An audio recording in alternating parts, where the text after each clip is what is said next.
What if a child solved a mystery that the smartest minds on Earth couldn't? The question first appeared on the screen in bold red letters, stamped across a blurry video showing a little girl in polka-dot pajamas scribbling equations across her bedroom wall with a dry erase marker.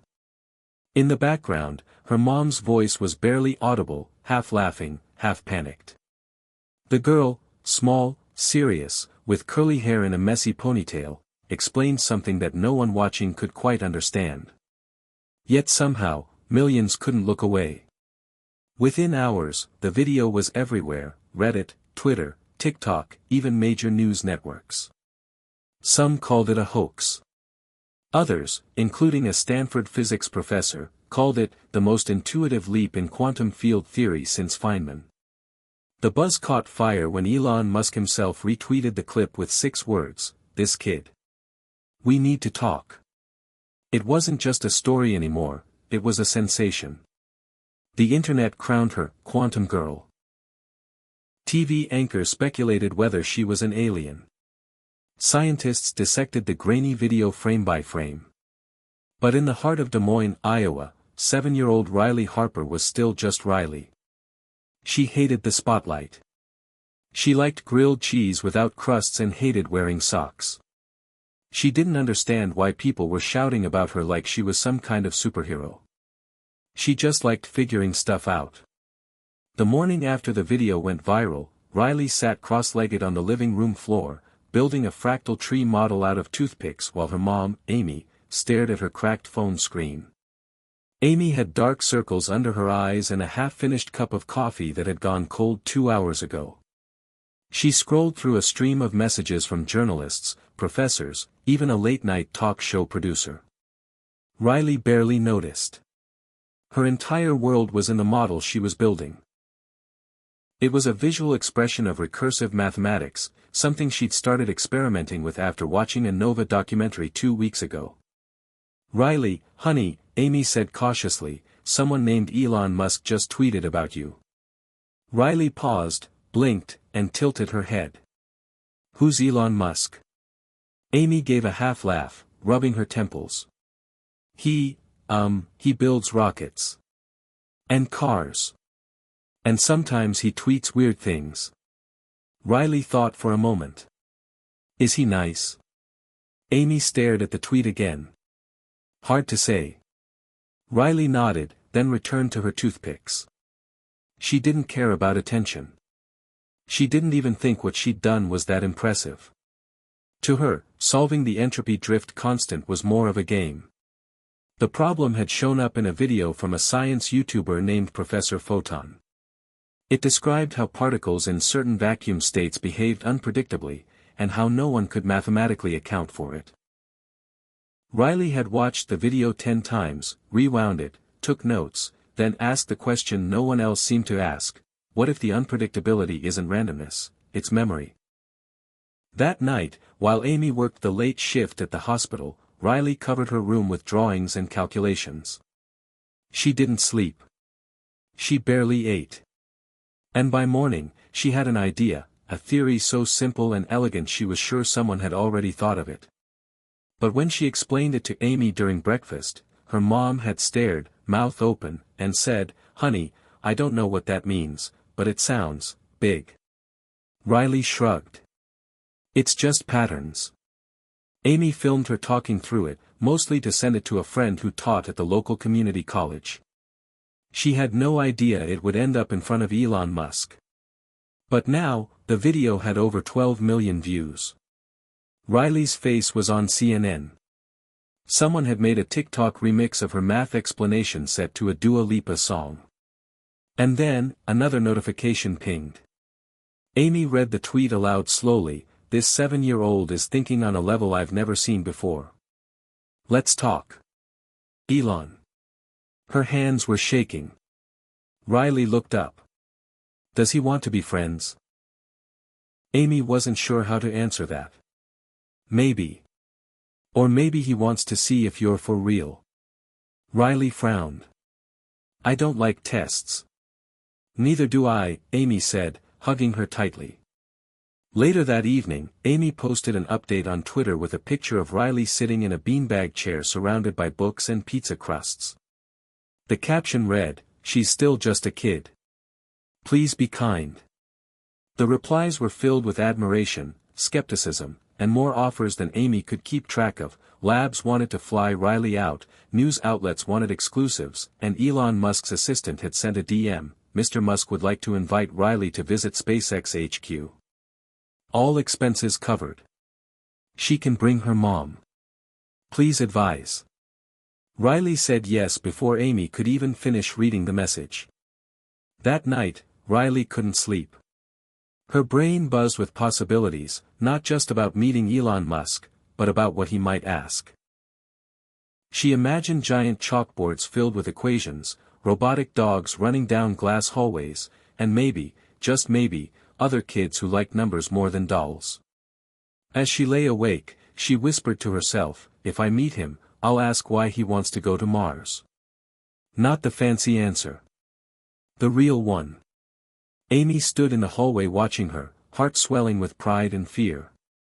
She remembered when Riley was 3 and figured out how to reset the Wi-Fi router because the lights were wrong. Or when she explained prime numbers using serial loops. But none of that prepared her for this.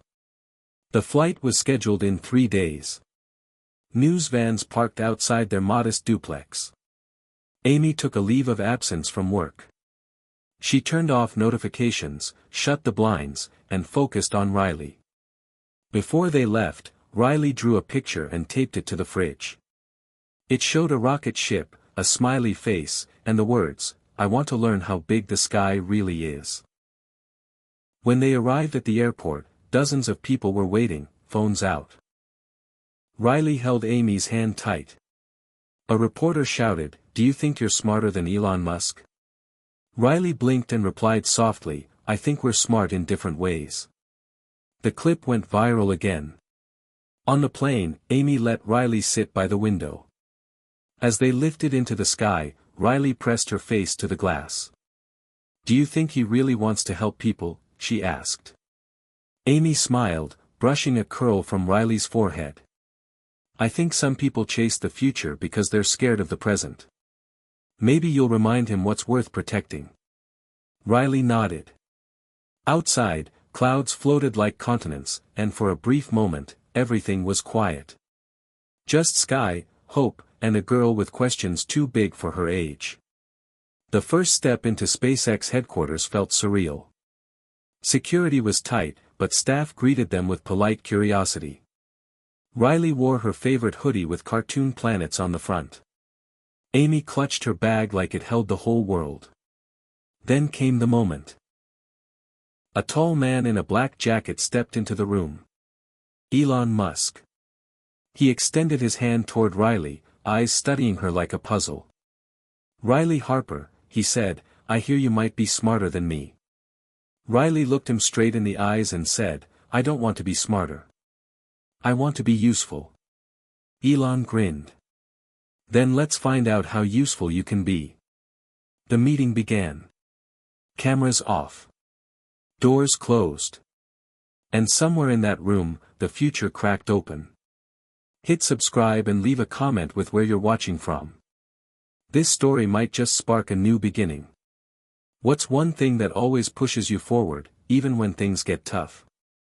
Before the world called her a genius, before Elon Musk knew her name, before the viral videos and hashtags and morning news segments, Riley Harper was just a quiet girl with too many thoughts and too few people to share them with. Her childhood wasn't filled with science labs or private tutors. It was filled with silence, observations, and questions nobody around her could answer. Her mom worked 2 jobs to keep the lights on, and the only sounds in their small duplex were the hum of the refrigerator, the shuffle of nurses' shoes from Amy's long shifts, and the gentle click of Riley's pencil moving across paper as she tried to translate the chaos in her head into something real. She didn't cry much, didn't throw tantrums, didn't ask for toys or trips to the zoo. What she did ask for were notebooks, wires, books with titles like A Brief History of Time, and One Memorable Christmas, a microscope that arrived secondhand from eBay, a gift Amy had cried over in the parking lot because she wasn't sure it would even work. But it did. And Riley loved it like other kids loved their dolls. Her earliest memories weren't of playgrounds or birthday parties. They were of the night sky, of looking up and wondering what was behind the stars. Amy remembered the first time Riley had asked, "Why do numbers go on forever?" She'd been 4, sitting cross-legged in the laundry basket with a calculator she'd found in a junk drawer. Amy hadn't known how to answer, so she just said, "Because the universe likes counting." Riley had stared at the ceiling for 10 minutes after that. The truth was, Riley's brain didn't work like other kids'. Her thoughts came in loops, spirals, patterns. She saw math in the way cereal fell into her bowl, in the rhythm of windshield wipers, in the flutter of birds across telephone wires. Her pediatrician said she was very advanced. A school psychologist suggested she might be gifted. But none of those labels meant much to Amy, who just wanted her daughter to be happy. But Riley wasn't always happy. School bored her. The other kids didn't understand why she preferred reading quantum theory instead of watching cartoons. Her third-grade teacher once called her disruptive, because she kept correcting the math problems on the board, even when she was technically right. Riley didn't do it to show off, she just couldn't stand errors. She'd come home in tears, not because the kids were mean, but because they didn't care about the same thing she did. "Why doesn't anyone want to talk about the Planck constant?" she once asked, her voice trembling. Amy had knelt down and said, "Sweetheart, most people don't even know what that is." Riley had whispered, "But it's important." And it was. To her, everything had meaning. She cried when they cut down the big oak tree behind their building because she'd measured the angle of sunlight that came through its branches and mapped how it changed with the seasons. She'd been building a theory on leaf decay rates, but now the tree was gone. Amy had tried to console her with hot chocolate and a night of movies, but Riley just stared at the blank patch of sky where the tree had stood and said, "They took away my data." Amy often felt helpless. She didn't understand the math, didn't speak Riley's language of particles and paradoxes, but she knew how to love fiercely. So she did. She worked double shifts, took night classes, clipped coupons, and sold handmade crafts on Etsy just to keep things afloat. Every cent not spent on rent or food went to Riley's books and experiments. She encouraged every question, even the ones she couldn't answer. Especially those. Because even if she didn't get the science, she understood the feeling, being different, being underestimated. Amy had grown up in a family that thought college was for other people. She'd had Riley at 19 and raised her alone. No one expected much from her, and that used to hurt. But then Riley came along, this quiet, wild-brained, unstoppable little girl. And suddenly, Amy had a purpose greater than survival. She wasn't just raising a child. She was raising a force of nature. The two of them were a team. Every Friday was Curiosity Night, where Riley would explain something new she'd learned that week. One night it was wormholes. Another time it was thermodynamics. She once explained Schrödinger's cat using a shoebox and 2 action figures. Amy nodded, listened, smiled, and Googled the terms later so she wouldn't fall too far behind. They were happy, in their own strange way. Until the night Riley watched that YouTube video about the entropy drift constant. Amy had come home from work, exhausted, shoes off, coat still on, and found Riley in the middle of the living room surrounded by open textbooks and notebook paper. Her eyes were wide and glassy. "They don't get it," she said before Amy could even set down her bag. "They think it's noise, but it's not. It's memory." Amy blinked. "What's memory?" "The particles," Riley said, breathless. "They remember where they've been." That was the night it all changed. Riley didn't sleep. She filled notebooks with calculations, diagrams, wild scribbles, and occasionally furious excess through things that didn't work. Amy made her grilled cheese, but she didn't touch it. She just kept writing. At one point, Amy asked gently, baby, maybe you should take a break. Riley shook her head. No. I'm close. I feel it. So Amy sat nearby, watching the storm unfold inside her daughter's mind. She didn't understand the math, but she understood the moment. It was like watching someone give birth to a star. When Riley finally stood up, she walked over to the whiteboard Amy had bought from a garage sale, wiped it clean, and wrote in big, clear letters, "Entropy is biased toward familiarity." She turned around and said, "I want to show people." Amy didn't hesitate. She grabbed her phone and hit record. She didn't expect it to go viral. She thought maybe someone out there, someone smarter than her, could tell her if what Riley was saying meant anything. She posted the video to a small subreddit for amateur physicists, hoping for a few replies. Within hours, the post had over 8,000 upvotes. By morning, it was trending on Twitter. A physics professor from MIT tweeted, "I don't know who this kid is, but she's touching on something we've all ignored for too long." Elon Musk's tweet came soon after. And now, everything was different. But inside, Riley hadn't changed. She was still the girl who used a flashlight and a spoon to simulate solar flares on the ceiling. She still wore mismatched socks and hated loud noises. She still looked for patterns in the clouds and talked to her plants. The difference was, now the world was watching. Amy worried about that. She knew how the world treated gifted kids, praised them one day, tore them down the next. She didn't want Riley to become a viral experiment.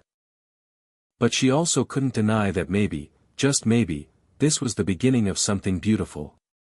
Before they left for California, Amy sat down with Riley on the couch. "Hey," she said softly, "whatever happens out there, just remember, being smart is great, but being kind is better. Okay?" Riley nodded. "I know. And if people try to make you feel small, or scared, or weird, I'll tell them I'm statistically improbable," Riley said, smirking. Amy laughed, then pulled her into a hug. Exactly. That night, before bed, Riley took out a notebook and wrote a question on the front page: "What happens when you ask the right question in the wrong world?" She didn't know the answer yet. But she planned to find out. They stepped off the plane into the bright California sun, Riley's fingers curled tight around her mom's hand, her hoodie sleeves tugged down past her knuckles, her eyes squinting behind oversized sunglasses Amy had picked up last minute from the airport gift shop. The terminal buzzed with people, none of whom seemed to notice the 7-year-old genius who had broken the internet 2 days ago, and for a moment Amy felt relief, a pocket of normal in a rapidly unraveling life. But that peace evaporated when they reached the private car waiting at the curb, the one with the small silver X on the door, the symbol for Elon Musk's media empire. A man in a sharp suit opened the back door without a word. Inside, the car smelled like new leather and faint cologne. Riley didn't say much during the ride. She stared out the window, watching palm trees flicker by like a science fiction movie. Amy sat stiffly, clutching her purse, heart hammering louder with every mile. She kept replaying that tweet in her head, "We need to talk," and wondering if this was all a dream they hadn't woken up from yet. When they arrived at the sleek black building that looked more like a spaceship than a headquarters, Riley whispered, "This place feels like it came from the future." Amy nodded, but said nothing. Her throat was dry. Inside, they were greeted by a woman in a gray blazer with a warm smile and a voice that felt like scripted reassurance. "Welcome to X," she said. "Mr. Musk will meet with you shortly. In the meantime, we've arranged a quiet room for Riley with puzzles, books, and anything she might need to feel comfortable." Riley tilted her head. "Will there be a whiteboard?" The woman smiled. "3 of them." Riley finally let go of Amy's hand and followed her down the corridor, her steps slow, deliberate, as if she were studying the floor tiles for hidden patterns. Amy was escorted elsewhere, to a sleek waiting lounge with a fruit bowl, a glass table, and a giant screen showing highlights from Elon's latest ventures: Mars colonization updates, neural interface trials, AI climate modeling. It felt surreal. 10 minutes passed. Then 20. Then the door opened, and Elon Musk walked in. He didn't look like he did on TV. He looked tired, like he hadn't slept much, but his presence filled the room instantly. He nodded once, then sat across from Amy and said, "Your daughter might be the most important mind of her generation." Amy blinked. "She's 7. "Exactly," he said, leaning forward. "That's why I want to understand how her brain works. Not in a lab rat way, I promise. But in a, let's say collaborative sense." Amy frowned. "You want to work with her?" "I want to challenge her," he said. "See how far she can go. And if she can't go far, then we'll know her limits," he said. "Every mind has them. Even mine." Amy studied him. She didn't trust easily, especially not powerful men who thought the world was a toy box. "She's not a tool," Amy said quietly. "She's a little girl who likes puzzles and symmetry and sleeping with the lights on." Elon nodded. "Understood. That's why I'll let her choose the challenge." At that moment, Riley re-entered the room, trailed by the assistant. She looked curious but calm. Elon turned to her. "Hello, Riley." She looked at him carefully. "Are you the rocket man?" He smiled. "I suppose I am." "Why do you want to go to Mars?" she asked, sitting on the edge of the couch, feet swinging. He leaned back. "Because Earth is fragile. And humans are bad at protecting fragile things." Riley considered this. "So you want a backup planet?" "Yes," he said. "In case we ruin this one." Riley stared. "What if you just taught people to be better?" Elon paused, caught off guard by the simplicity of the question. Amy smiled faintly. That was her daughter. Always aiming straight for the core. Elon cleared his throat. "That's harder than building rockets."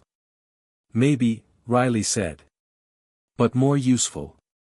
Elon chuckled. "You're right. Let me show you something." He led them into a glass-walled conference room filled with screens and strange, glowing objects. On the center table was a small digital tablet displaying a constantly changing 3D landscape. "This," he said, "is a Mars terraforming simulation. It's been running for 6 months, using our best predictive AI and environmental models." Riley peered closer. "The variables aren't balancing," she said after a moment. Elon raised an eyebrow. "Exactly. The model keeps collapsing at the 12-year mark. We can't stabilize the atmosphere after the 4th seasonal shift." He turned to her. "You want a challenge? Fix it." Riley blinked. "Now. Take as long as you need," he said.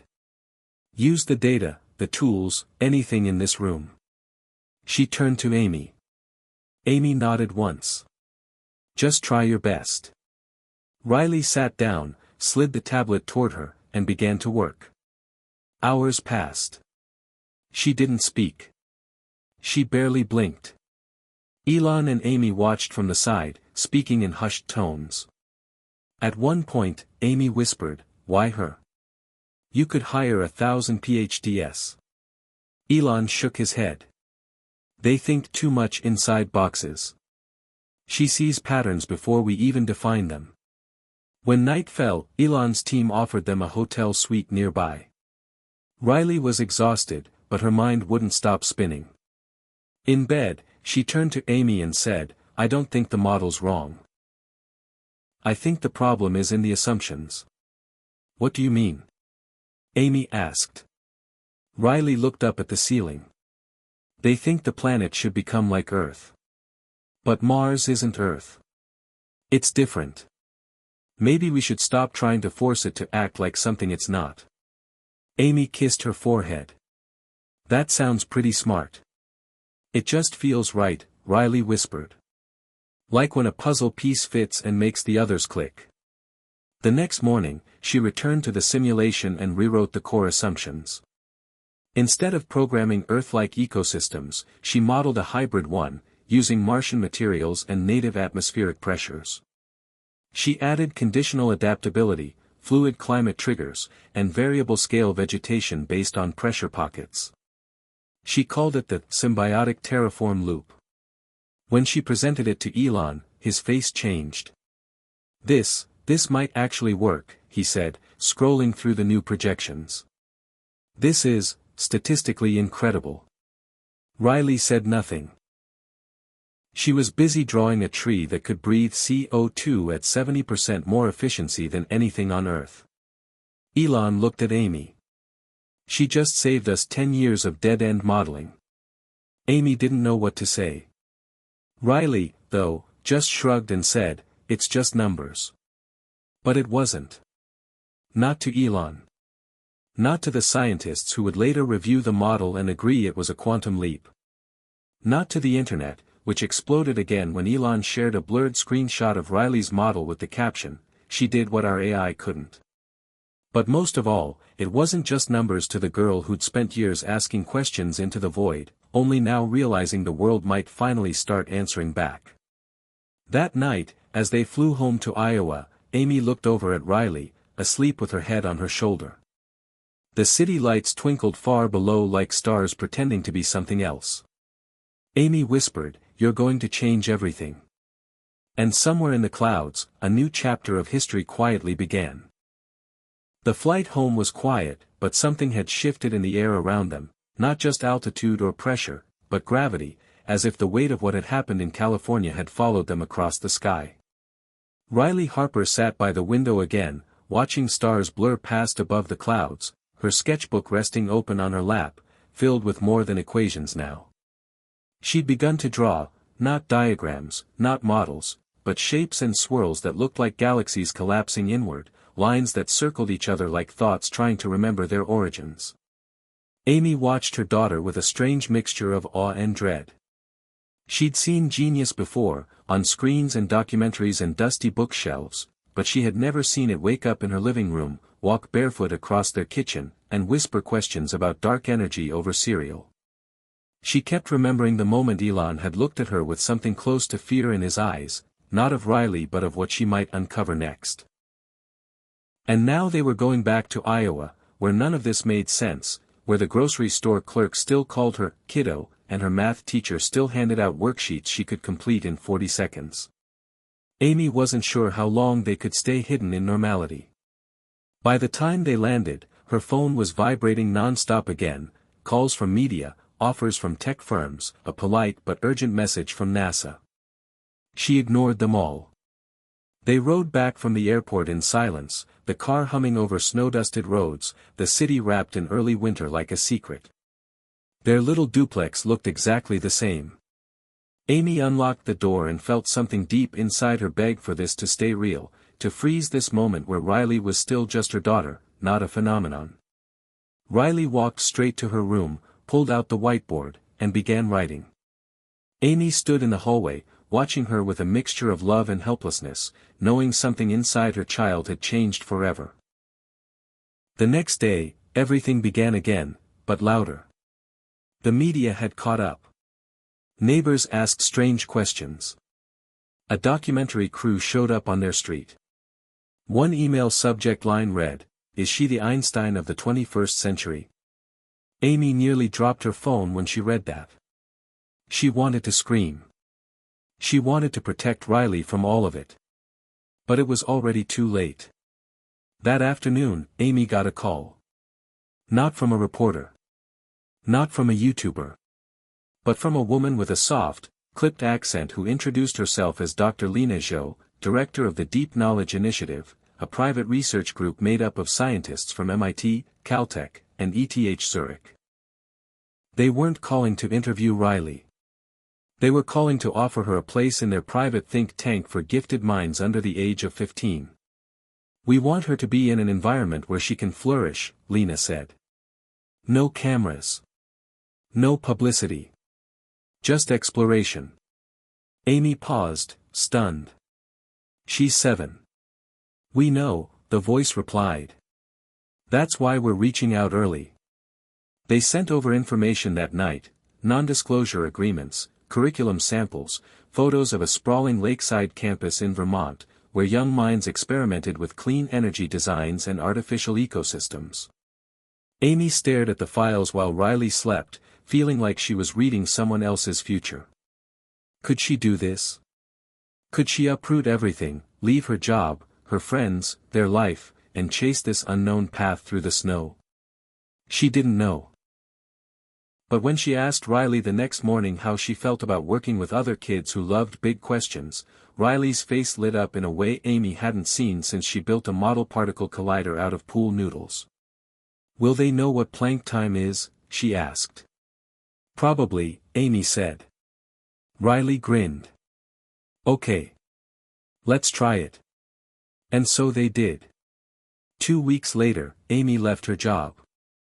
They packed what little they had into 3 suitcases and boarded another plane, this time east, to Vermont, where a car with tinted windows waited to carry them into the snow-covered woods. The facility was more like a dream than a school. The buildings were modern but warm, filled with natural light, plants growing up the walls, solar panels arching overhead like glass wings. Riley's dorm had its own lab station, 3D printer, and a robotic assistant named Mira that could answer questions faster than any textbook. On her first day, Riley met 5 other kids. One was 12 and building a new encryption protocol. Another was 10 and redesigning human-computer neural interfaces. But none of them had solved the entropy drift constant. That was Riley's claim. And whether she wanted it or not, it made her a legend among them. It was overwhelming at first. Riley didn't speak much that first week. She sat at lunch with her hoodie up, sketching in the margins of her notebook.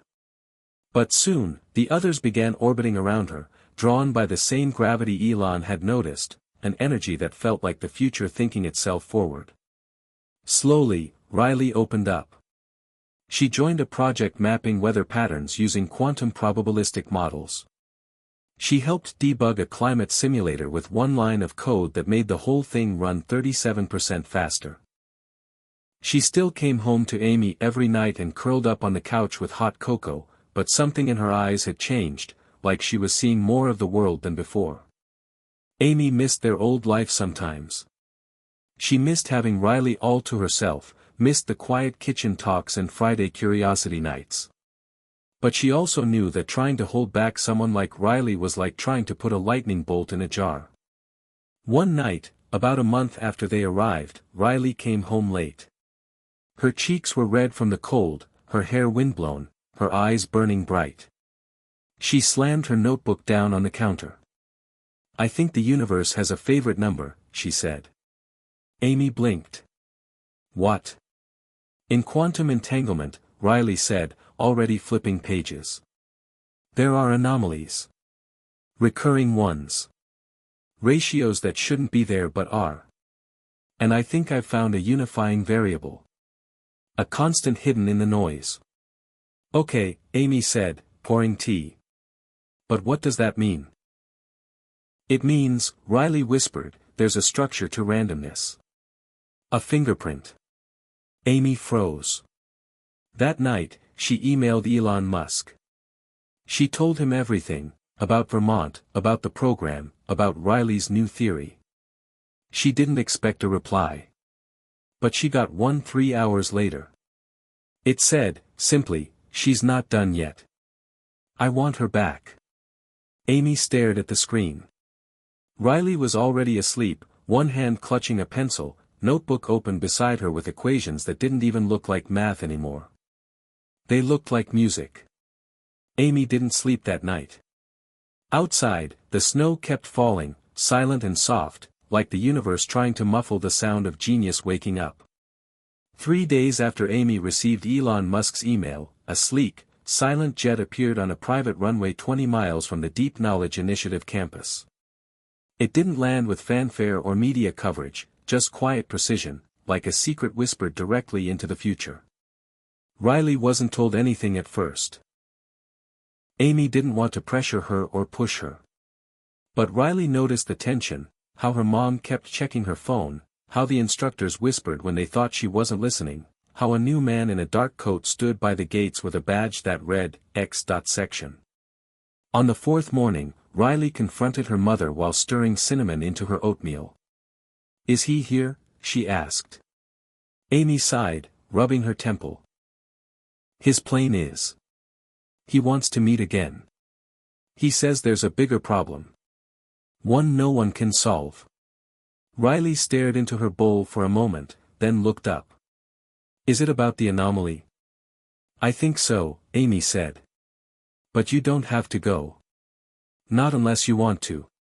Riley stood quietly, walked to her room, and returned 5 minutes later wearing her purple hoodie and her worn sneakers with the mismatched laces. "Okay," she said. "Let's go." The ride was silent except for the wind against the windows. Amy held Riley's hand the whole way, trying not to show her nerves. When they reached the airstrip, Elon Musk was already standing at the bottom of the ramp, dressed in black, his expression unusually serious. "Riley," he said as she stepped out of the car. "We need to talk." The plane was equipped like a flying laboratory.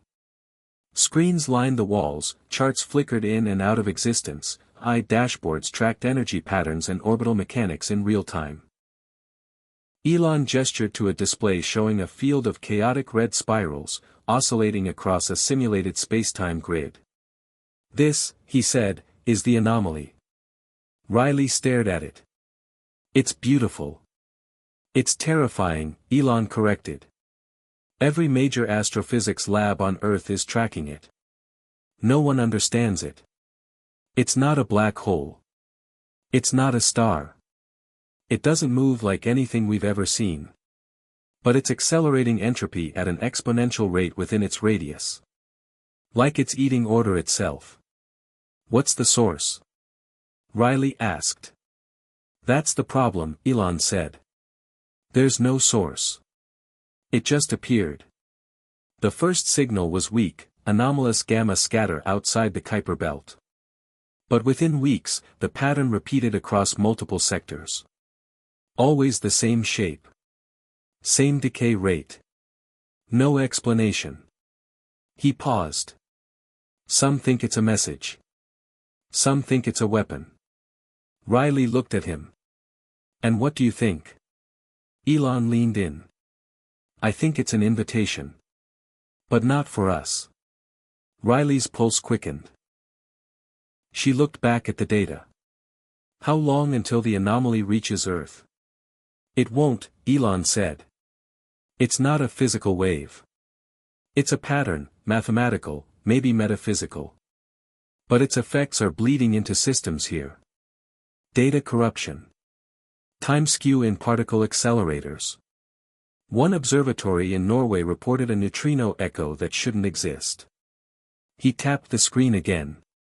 "Whatever this is, it's bending the rules. Not breaking them. Bending. And we need someone who can see what the rest of us can't." Riley sat down slowly. "You want me to solve it?" "I want you to see it," he said. "To look at it the way you looked at entropy, and tell us what we're missing." For the next 6 hours, Riley worked in the jet's central lab, surrounded by data streams, shifting code, and 3 scientists who had flown in from different corners of the world just to observe her. She said nothing. She asked for paper. A pen. A fresh whiteboard. Then she began drawing again, not math exactly, but shapes. Loops, nested helices. Feedback spirals that seemed to build on one another in layers. When one of the scientists leaned over her shoulder and asked what she was calculating, she replied, "I'm not calculating. I'm listening." By nightfall, she stepped back and said, "It's recursive." "The anomaly?" Elon asked. "Yes," she said. "It's not a signal. It's a self-replicating observation field. It changes based on how you try to understand it. Like it's watching you watch it." One of the scientists gasped. "You mean it's sentient?" Riley shook her head. "Not like a mind. Like a mirror. It reflects cognitive intent." The more you try to define it, the more it adapts its own structure to your logic systems. Elon stared. So the anomaly isn't the message. Riley nodded. It is the conversation. Everyone was silent. Then Elon said quietly, that's not something you just theorize. That's paradigm shifting. But Riley was already scribbling again. She wrote a string of prime numbers, then began overlaying them on a golden ratio spiral. She drew resonance lines between the nodes and whispered, it's waiting for the right question. What kind of question? Amy asked from the corner, her voice tight. Riley looked up. The one it can't reflect. That night, they flew to Geneva. The Large Hadron Collider had just reported fluctuations that matched Riley's pattern. When she arrived, the lead physicist, Dr. Henrik Vale, met them at the security gate. I don't know what to expect, he admitted. But if the child who solved entropy wants a look, I'd be a fool to say no. Riley walked the halls of the CERN complex like she'd been there before, absorbing every detail, asking 3 questions no one had ever thought to ask about the collider's magnetic shielding. She was brought to the observation deck and given access to the live particle feed. She stared at the data for 15 minutes. Then she asked for a microphone. What are you doing? Elon asked. Talking, she said. She tapped the mic, if you're listening, change the spin. The feed didn't blink. Then it did. An electron stream altered its spin unprovoked. The room exploded with noise. Scientists shouted. One fainted. Elon just stared. Riley said softly, I think I just asked the right question. That night, she drew a symbol. It wasn't math. It wasn't language. It was a shape, perfectly symmetrical, like a snowflake folded in on itself. She held it up to Amy. This is what I saw. This is what it sent back. Amy didn't understand it. Neither did anyone else. But every time they ran the pattern through the collider's quantum resonance reader, the anomaly pulsed in response. It wasn't just a discovery. It was contact. Elon Musk stood outside under the stars that night, staring into the dark sky. She didn't just solve a mystery, he whispered to Amy. She opened a door.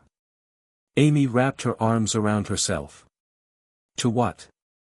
Elon turned. To something we've never imagined. And she did it with a whiteboard and a question. He looked back up. And now the universe is answering her. The next morning at the CERN facility, the atmosphere buzzed with a strange mixture of excitement and unease. Riley woke early, her small frame barely visible against the vast window that looked out onto the misty alpine landscape. She wasn't a scientist by title or degree, but in the sterile labs and humming servers of this world-renowned center, her insights were commanding attention like those of a seasoned physicist. As she traced the symbol she had drawn the night before, an intricate loop folding into itself in a pattern that seemed to pulse with quiet energy, she felt a strange calm. But outside her window, the real world was stirring with questions that stretched far beyond her understanding. Amy entered the room carrying 2 cups of steaming tea. You're up early, Amy said, placing 1 cup beside Riley's elbow. Riley smiled faintly. I couldn't stop thinking about it. The way the anomaly responded. Like it's alive, but not alive. Like it's aware but not aware. Amy sat down beside her. I know it sounds impossible. But you saw it. Yes, Riley whispered, and it's waiting. At breakfast, Elon joined them. His face was drawn and tired, but his eyes burned with that familiar intensity. We have a problem, he said without preamble. The anomaly's influence is spreading. We're seeing disruptions not just in particle physics, but across global satellite networks. GPS failures, quantum encryption breakdowns. It's subtle, but accelerating. Riley folded her arms. It's adapting, like I said. It changes when we observe it. But what does it want? Elon shook his head. That's what keeps me up. If it's a conversation, it might have rules we don't know. And if we get them wrong, he didn't finish. The words hung in the air. Dr. Henrik Vale, the lead physicist, joined them, adding, "We've already seen one lab shut down after an unexplained equipment failure. Could be a coincidence. Could be the anomaly. But we're not taking chances." A crisis team formed around Riley, with scientists from multiple fields brainstorming how to contain or communicate with the anomaly. They debated quarantines, encryption shields, quantum firewalls, technical jargon that floated over Riley's head but didn't intimidate her. She listened carefully, then spoke in her calm, clear voice, "Maybe we're asking the wrong questions. Maybe the anomaly isn't a problem to fix but a message to decode. If it reflects our thoughts, then we need to change how we think." The room went quiet. Elon leaned forward. "Explain." Riley pulled out her whiteboard and began drawing a series of overlapping waves and circles. What if the anomaly responds to emotions? To intention? Fear might make it spread. Hope might make it recede. Dr. Vale raised an eyebrow. "You're suggesting it's reactive to human consciousness?" Riley nodded. "Like a mirror that doesn't just reflect light but feelings and purpose." Elon rubbed his chin. "If that's true, then how do we change the collective intent of billions of people?" Amy spoke up, "What if it starts small? Like with us? If we can model the right questions, maybe we can guide it." Over the next week, Riley worked with neuroscientists, quantum theorists, and communication experts to develop a plan. They designed experiments that combined cognitive feedback loops with quantum computing, attempting to create a conversation with the anomaly that was less about data and more about meaning. Riley's days were packed with simulations, coding sessions, and intense discussions. At night, she retreated to her room, sketching new symbols, writing notes in a mix of math and art, trying to capture the anomaly's shape and behavior as if it were a living thing she could understand. Amy worried about her daughter's health but saw no sign of fatigue, only a fierce determination that seemed almost beyond human. Meanwhile, the world outside was starting to feel the anomaly's effects more sharply. Satellite failures caused glitches in navigation apps, delayed flights, and disrupted communications. Markets trembled as financial systems dependent on encrypted data wavered. Governments issued quiet alerts, while scientists scrambled to interpret strange data anomalies pouring in from observatories worldwide. One evening, as Amy tucked Riley into bed, she asked softly, "What keeps you going when it feels impossible?" Riley looked up with steady eyes. Curiosity. The belief that even the biggest mysteries have answers. And that maybe, just maybe, the universe wants to talk to us. Days turned into nights in a blur of activity. Then came the breakthrough. During a late-night experiment, Riley noticed a subtle pattern in the anomaly's feedback, a rhythmic pulse that seemed to correspond with prime number sequences. She called it the heartbeat. She proposed a bold move: send a controlled quantum signal using this prime number rhythm, infused with positive intent, and observe the anomaly's response. Elon approved the plan with cautious optimism. The operation involved syncing particle accelerators, quantum satellites, and neural feedback devices in a global network. It was unprecedented. When the signal launched, the control room held its breath. The anomaly responded instantly, its pulse shifting from chaotic red to a stable blue oscillation. Scientists cheered, but Riley stayed focused, watching the data as if reading a secret language. "It's listening," she said. Over the next hours, the anomaly's disruptive effects began to diminish. Satellite signals normalized. Quantum encryption stabilized. The anomaly wasn't gone, but it was changing, becoming something new. Elon smiled for the first time in weeks. She's not just a genius. She's a translator. But the relief was short-lived. News broke that a powerful tech conglomerate was trying to seize control of the anomaly's data streams, aiming to weaponize the pattern for geopolitical advantage. The world suddenly realized this wasn't just a scientific mystery, it was a matter of power, ethics, and survival. Amy and Riley found themselves caught in a storm of political intrigue and corporate pressure. Amy held Riley close one night, whispering, "You solved one mystery. Now we have to protect the next." Riley nodded, eyes blazing. "Then let's make sure it's a message of hope."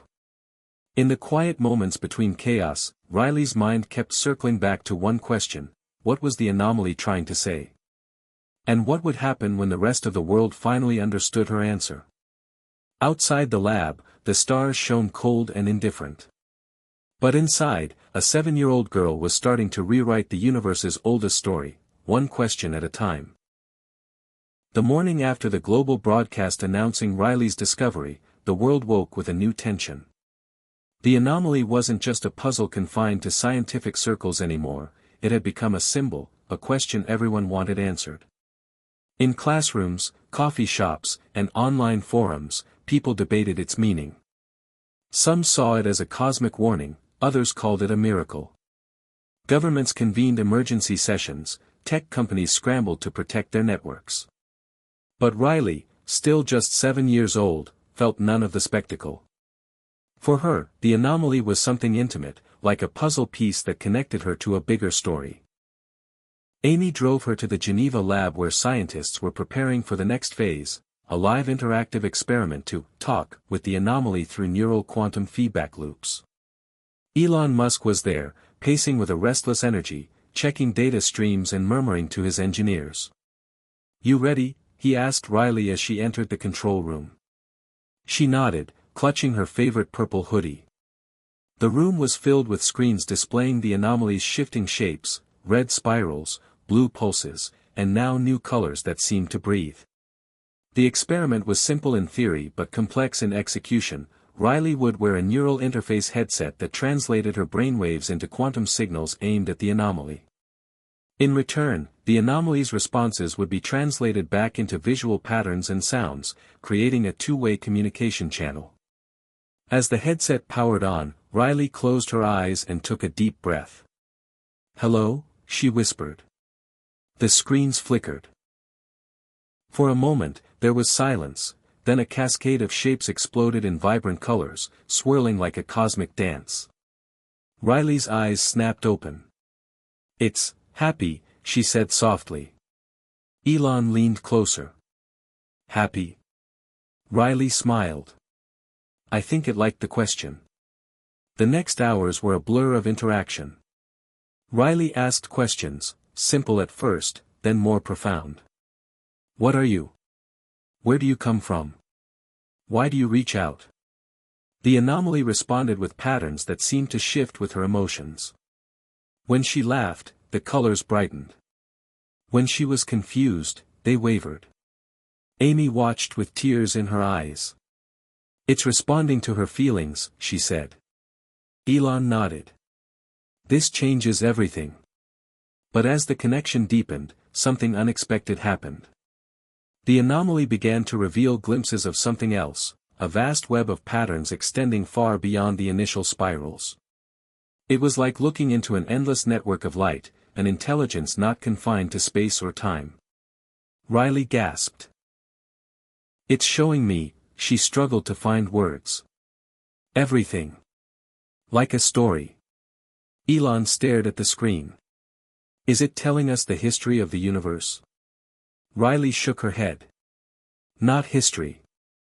Potential. All the things that could be. All the choices."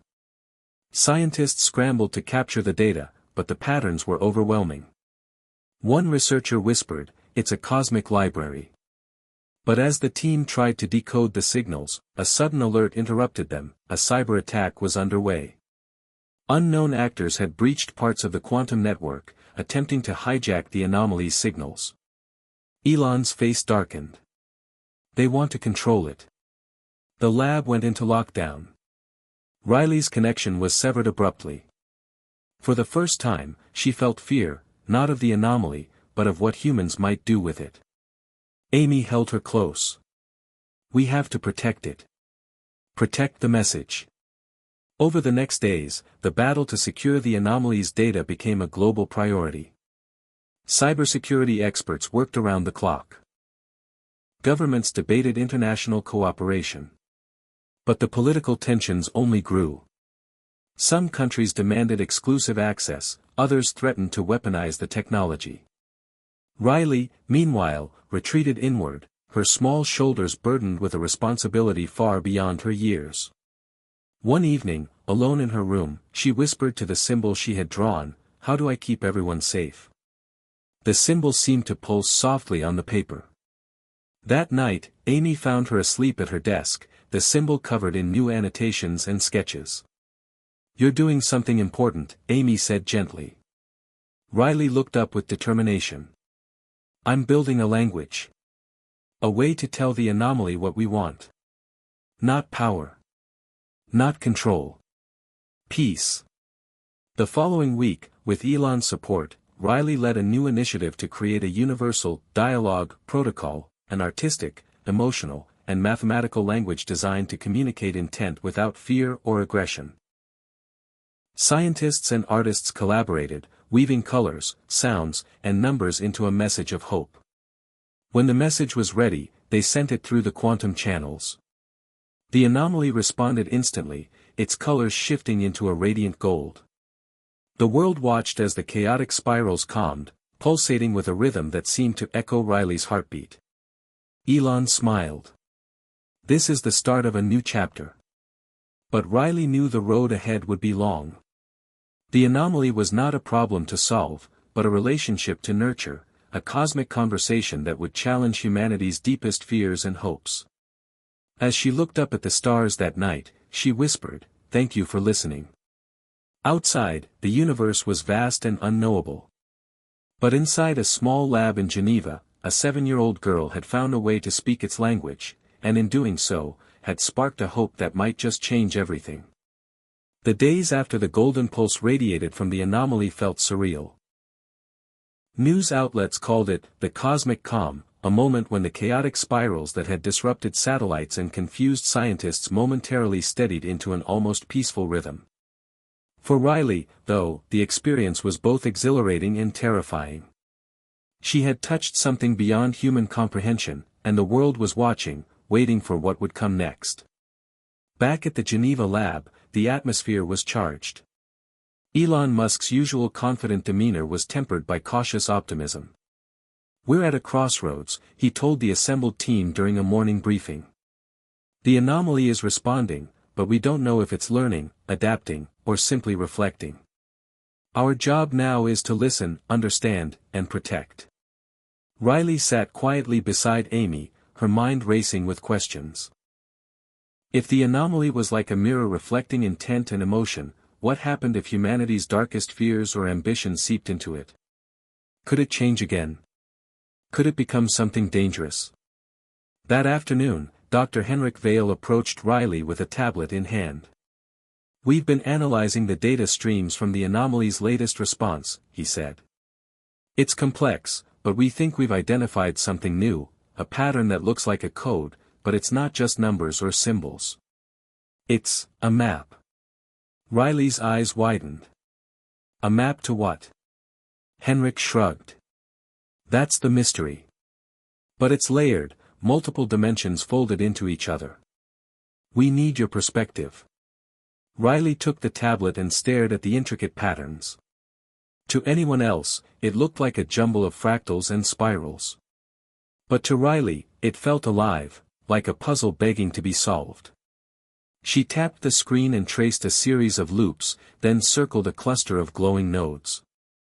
"These points," she said slowly, "are like stars. But not the ones we see. Different. Maybe, possibilities." Elon leaned in. "Are you saying it's a map of possible futures?" Riley nodded. "Yes. Like the anomaly is showing us what could happen, if we choose certain paths." The room fell silent. This was more than discovery. It was a revelation. Over the next week, the team dove into decoding the map. Scientists worked in shifts, running simulations and cross-referencing with cosmic data.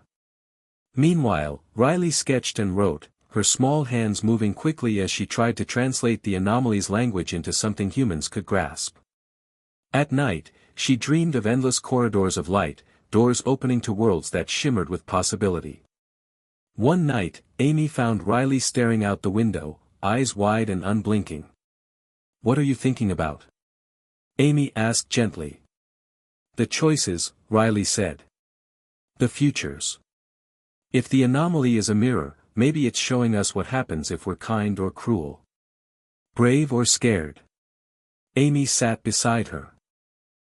"And what do you see?" Riley smiled faintly. "I see hope. But only if we don't give up." Just as the team was making progress, the political storm intensified.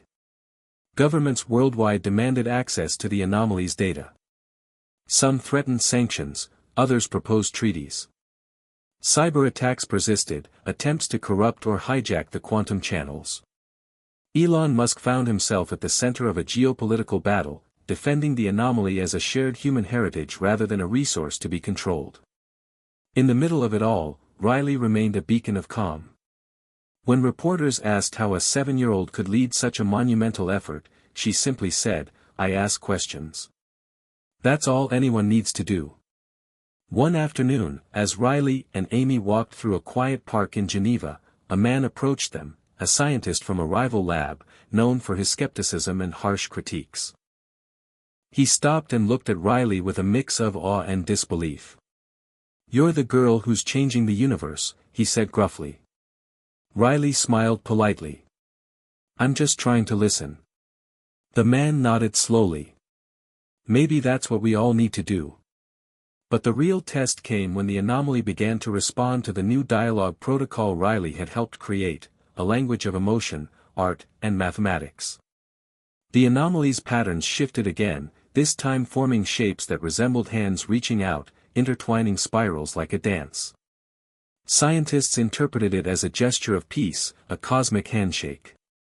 Yet Riley sensed more beneath the surface.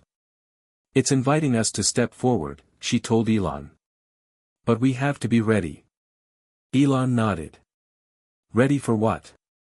Riley shrugged. "For the unknown." As preparations began for a live, global communication event, a chance for humanity to truly meet the anomaly, Amy watched her daughter with a mix of pride and worry. "You carry so much on your shoulders," Amy said one night. "Do you ever want to stop?" Riley looked up, eyes shining. "No. Because I know this is bigger than me. It's about all of us." The day of the event arrived. Across the world, millions tuned in. Scientists, leaders, artists, children, everyone held their breath as Riley, wearing the neural interface headset, initiated the dialogue. For hours, the anomaly responded, its colors and shapes shifting with a complexity no one could fully grasp. Then, at the climax, the anomaly sent a final pattern, a spiral folding inward, forming a perfect circle that glowed with golden light. The message was clear: connection, unity, infinite possibility. Elon Musk turned to Amy, whispering, "She's done what we thought impossible." And Riley, the 7-year-old girl who started with a question about entropy, smiled. Because she knew this was only the beginning. In the days following the global event, the world seemed to breathe a collective sigh of relief. The anomaly had not only ceased its disruptive behavior but appeared to have reached a kind of understanding with humanity. Governments that had been on edge began to soften their stance, calling for international collaboration rather than competition. Yet beneath the surface, new challenges emerged. Riley's discovery had awakened a curiosity, and a fear, that spread like wildfire. Some hailed her as a hero, the child prodigy who had bridged the cosmic divide. Others whispered about unintended consequences, questioning whether humanity was ready to engage with an intelligence so vast and alien. At the Geneva lab, the atmosphere was both celebratory and cautious. Elon Musk's presence was a constant reassurance, but even he admitted the road ahead was uncertain. "We've opened a door," he told the team, "but what's on the other side is still a mystery." Riley, though exhausted from the intensity of the past weeks, remained focused. Her mind raced with ideas, questions, and possibilities. The anomaly had given her a glimpse of infinite futures, but it was up to humanity to choose the path forward. One afternoon, as Riley worked alongside Dr. Henrik Vale, she noticed something odd in the data, a faint, irregular signal pulsing beneath the main patterns. "What's this?" she asked. Henrik frowned, zooming in on the waveform. "That's new. It's subtle, but it's definitely there. Almost like a heartbeat within a heartbeat." Intrigued, Riley spent hours analyzing the signal. The pattern was erratic but seemed to contain fragments of familiar shapes, symbols she had seen in the anomaly's earlier responses. Slowly, a chilling realization dawned on her. The anomaly wasn't a single entity. It was a composite, a network of intertwined signals, each with its own rhythm and purpose. "It's a community," Riley whispered to Amy one evening. "Not one intelligence, but many." Amy's eyes widened. "What does that mean for us?" Riley shrugged, though inside she felt the weight of the unknown pressing down. "It means the conversation is more complicated than we thought." Meanwhile, the political landscape grew increasingly tense. Nations debated control over the anomaly's data, with some pushing for exclusive rights and others demanding open access. Cyber attacks escalated, targeting the quantum network supporting the communication protocols. Elon Musk found himself negotiating with world leaders, advocating for a united approach. "This isn't about power," he argued during a summit. "It's about survival and evolution." But even as leaders debated, a new player emerged.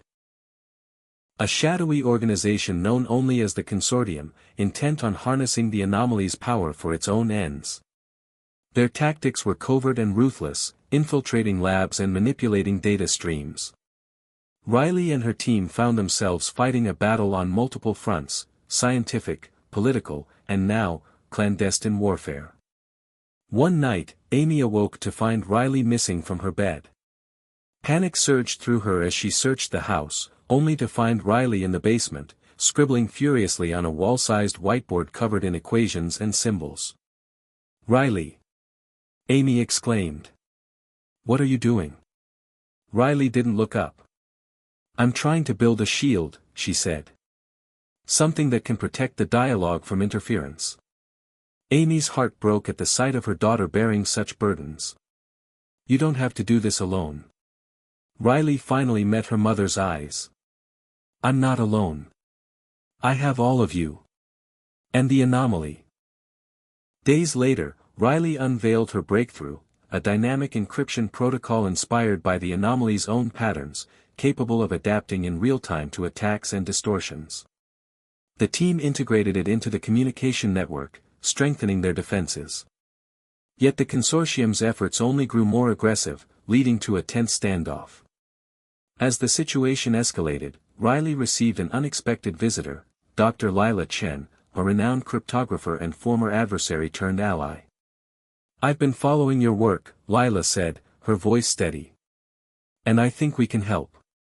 Together, they devised a plan to counter the consortium's influence by turning the anomaly's communication into a decentralized network, one that couldn't be controlled or corrupted by any single entity. The strategy was risky but promising. On the day of the network upgrade, tension filled the air. Scientists, security personnel, and world leaders watched as the system went live. For a moment, nothing happened.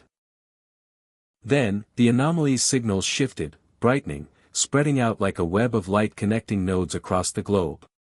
The new network held strong against attacks, the anomaly's responses growing more vibrant and complex. Elon smiled, whispering, "We're stronger than they thought."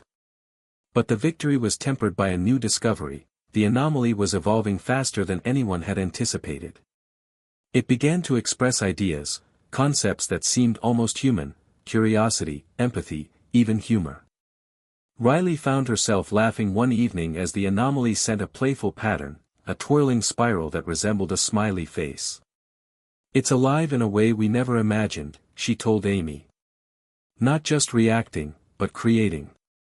The world watched in awe as the anomaly's presence shifted from a mysterious threat to a partner in exploration. Yet with every new revelation came deeper questions. What was the anomaly's purpose? Was it guiding humanity towards something greater, or simply reflecting our own potential? As Riley stood before a crowd at an international summit, she spoke plainly. The anomaly isn't just a puzzle. It's a mirror. It shows us who we are and who we can become. But the choice is ours. Her words sparked hope and debate. Some embraced the vision of unity and growth.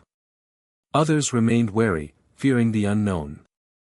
But Riley's message was clear: the future was not predetermined, it was a story humanity would write together, with the anomaly as both muse and mirror. Late that night, as Riley gazed at the stars from her bedroom window, she felt a quiet peace.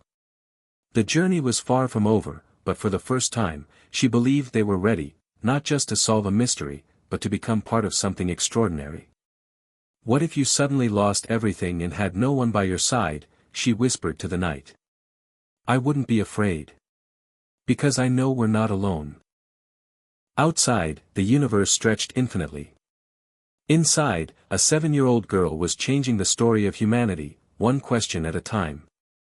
Hit subscribe and leave a comment with where you're watching from. This story might just spark a new beginning. What's one thing that always pushes you forward, even when things get tough? The momentum Riley had helped create surged forward with a force that no one could have anticipated.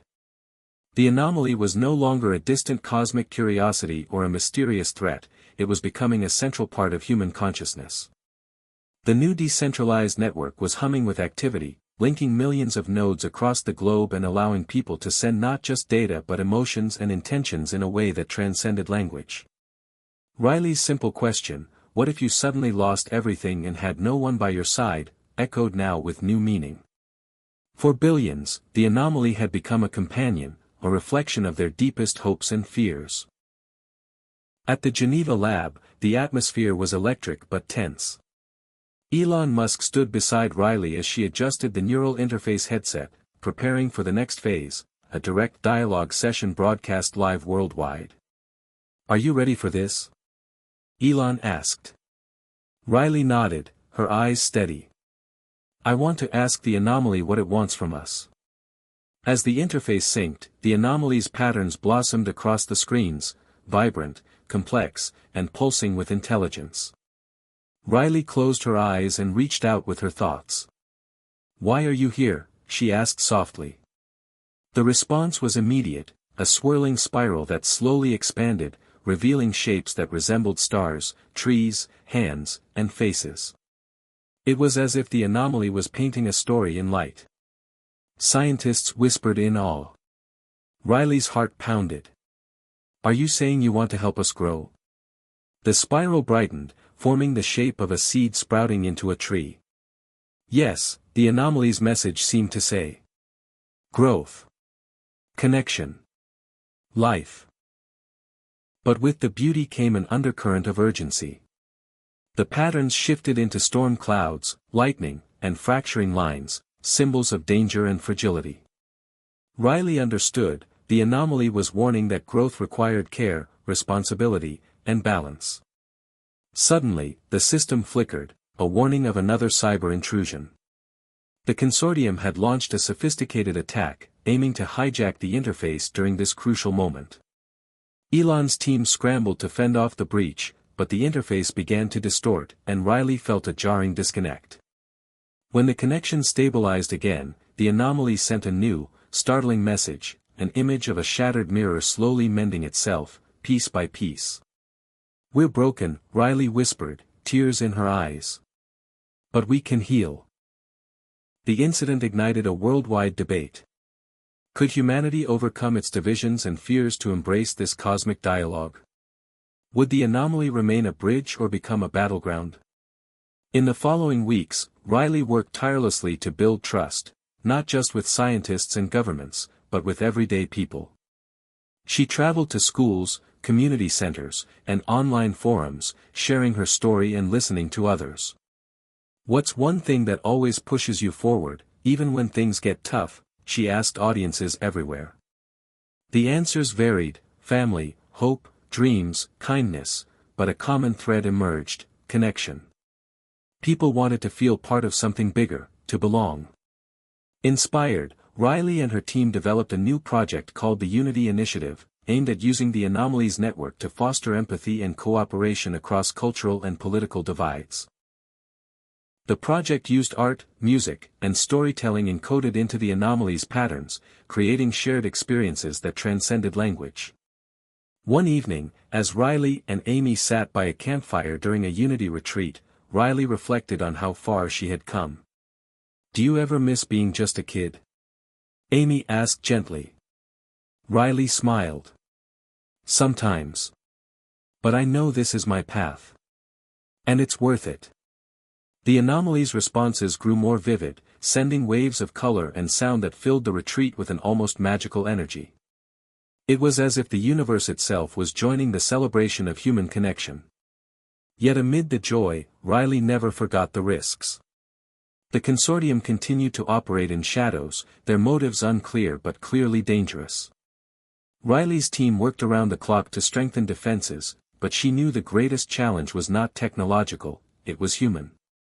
Fear, greed, and mistrust were harder to combat than any cyber attack. One afternoon, during a high-level meeting, Elon confided in Riley. "You remind me why I keep pushing forward," he said quietly. "You bring hope when I'm tempted to lose it." Riley nodded. "We all need hope." As the Unity Initiative expanded, surprising breakthroughs occurred. Conflicts cooled, dialogues opened, and new collaborations flourished, all inspired by the Anomalies' subtle influence. It became clear that this cosmic intelligence wasn't just responding to humanity, it was inspiring it. Then came an unexpected twist.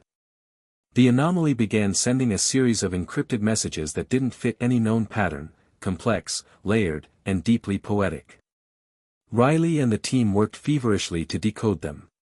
Finally, a breakthrough: the messages were not just data, they were a form of cosmic art, a manifesto of sorts, inviting humanity to participate in the creation of the universe's next chapter. "We're being asked to co-create," Riley explained at a global press conference. "To choose not just what happens to us, but what we become." The world held its breath. What would humanity decide? Would fear drive them to close the door forever, or courage inspire them to step through? As Riley prepared for the most important dialogue yet, she thought back to the question that had started it all. What if you suddenly lost everything and had no one by your side? Now she knew the answer. "You're never truly alone," she whispered. "Because connection is the heart of everything." And with that, she reached out once more to the Anomaly, ready to write the next page in a story that belonged to all of humanity. The world was watching as Riley prepared to engage with the Anomaly in a way no one had attempted before, a direct, unscripted conversation broadcast live to millions.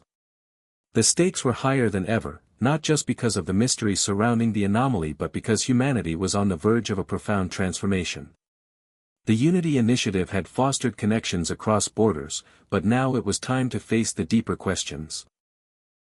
What did the Anomaly want from humanity, and what was humanity willing to become? At the Geneva lab, the tension was palpable.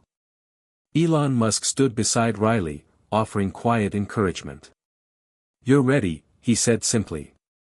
Riley nodded, her small hand steady despite the enormity of the moment. As the neural interface synced, the Anomaly's signal flooded the screens, an ever-changing mosaic of colors and shapes, vibrant and alive.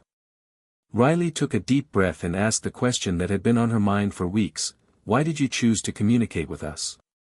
What do you want?" The Anomaly's response was slow to form, as if carefully considering. Then, a pattern emerged, a vast tree with roots and branches reaching into the cosmos, its leaves shimmering with stars.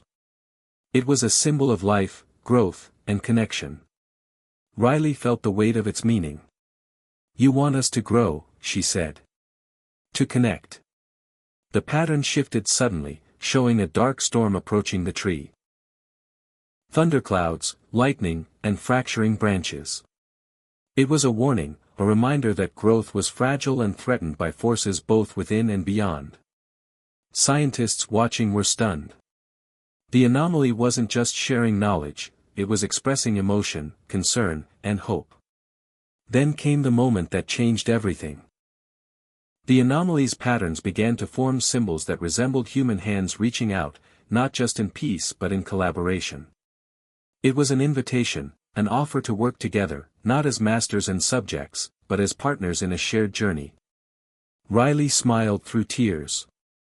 "We accept," she said softly. The world erupted in applause and cheers, but behind the celebration lay the reality of enormous responsibility. As days passed, Riley and the team worked to translate this new partnership into action. The Unity Initiative became a global movement, combining art, science, and empathy to foster understanding. New protocols were established to ensure transparency and shared governance over the anomalies network. Yet the threat of the consortium loomed large. Their attempts to exploit the anomaly intensified, forcing the team to remain vigilant. One night, Riley received a cryptic message encoded within the anomaly's signals, a riddle that hinted at an ancient cosmic secret. Intrigued, she and Dr. Lila Chen began decoding, uncovering references to a celestial event known as the Great Convergence, predicted to occur within the year. This convergence, according to the message, would amplify the anomaly's power, and humanity's connection to it, bringing unprecedented opportunities and dangers. As news of the Great Convergence spread, the world's attention shifted from fear to anticipation. Scientists speculated about the event's nature, philosophers pondered its meaning, artists created works inspired by its promise. Riley felt the pressure mounting but remained resolute. "We have to be ready," she told Elon. "This is our chance to prove we're worthy partners." In the weeks leading up to the convergence, Riley's dreams grew vivid and strange. She saw herself walking through corridors of light, meeting beings of pure energy, and hearing whispers of cosmic truths. Each dream left her both awed and unsettled. Amy noticed the change in her daughter. "You're carrying the weight of the universe," she said gently. Riley smiled tiredly. "Maybe. But I'm not afraid." On the day of the Great Convergence, the anomaly's signals surged, filling the global network with waves of energy and color unlike anything before. People everywhere felt an invisible connection, a shared pulse of life. Riley stood at the interface, ready to guide humanity through this transformative moment. As the patterns intensified, the anomaly presented a choice, a vision of countless futures branching from a single point. Some paths led to destruction, isolation, and despair, others to unity, growth, and enlightenment. The decision, the anomaly made clear, was humanity's to make. "What do we choose?" Riley whispered, knowing the answer would define generations to come. The world held its breath as millions tuned into the live broadcast, witnessing the moment of cosmic reckoning. In that instant, Riley felt a surge of courage and clarity. "We choose connection," she declared. "Hope. Love. The courage to face our fears and grow beyond them." The anomaly responded with a radiant bloom of light, enveloping the planet in a warm embrace. The dark storm faded, replaced by a sky filled with stars that seemed brighter than ever before. The Great Convergence marked not an end but a beginning, a new chapter in humanity's story, written in light, love, and infinite possibility. In the aftermath, Riley's world shifted once again. She was no longer just a child genius or a symbol of hope but a leader guiding humanity through uncharted territory. Challenges remained, old fears, new threats, and the ongoing struggle to live up to the promise of the anomaly's gift. Yet the journey was worth it. Because in every question, every choice, every act of connection, humanity found the strength to grow. And Riley, the 7-year-old who dared to ask the impossible question, smiled knowing that no matter what came next, love would always lead the way. The aftermath of the Great Convergence ushered in a period of unparalleled transformation. The anomaly, once a cryptic cosmic enigma, was now an integral part of human experience. Daily life had changed.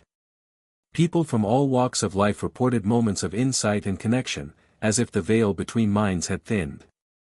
Riley, now somewhat of a global figure, found herself navigating not only scientific breakthroughs but also the vast emotional landscape that came with such a seismic shift. It was a time of hope but also uncertainty. At the Geneva lab, Riley and Elon Musk reviewed new data streams from the anomaly.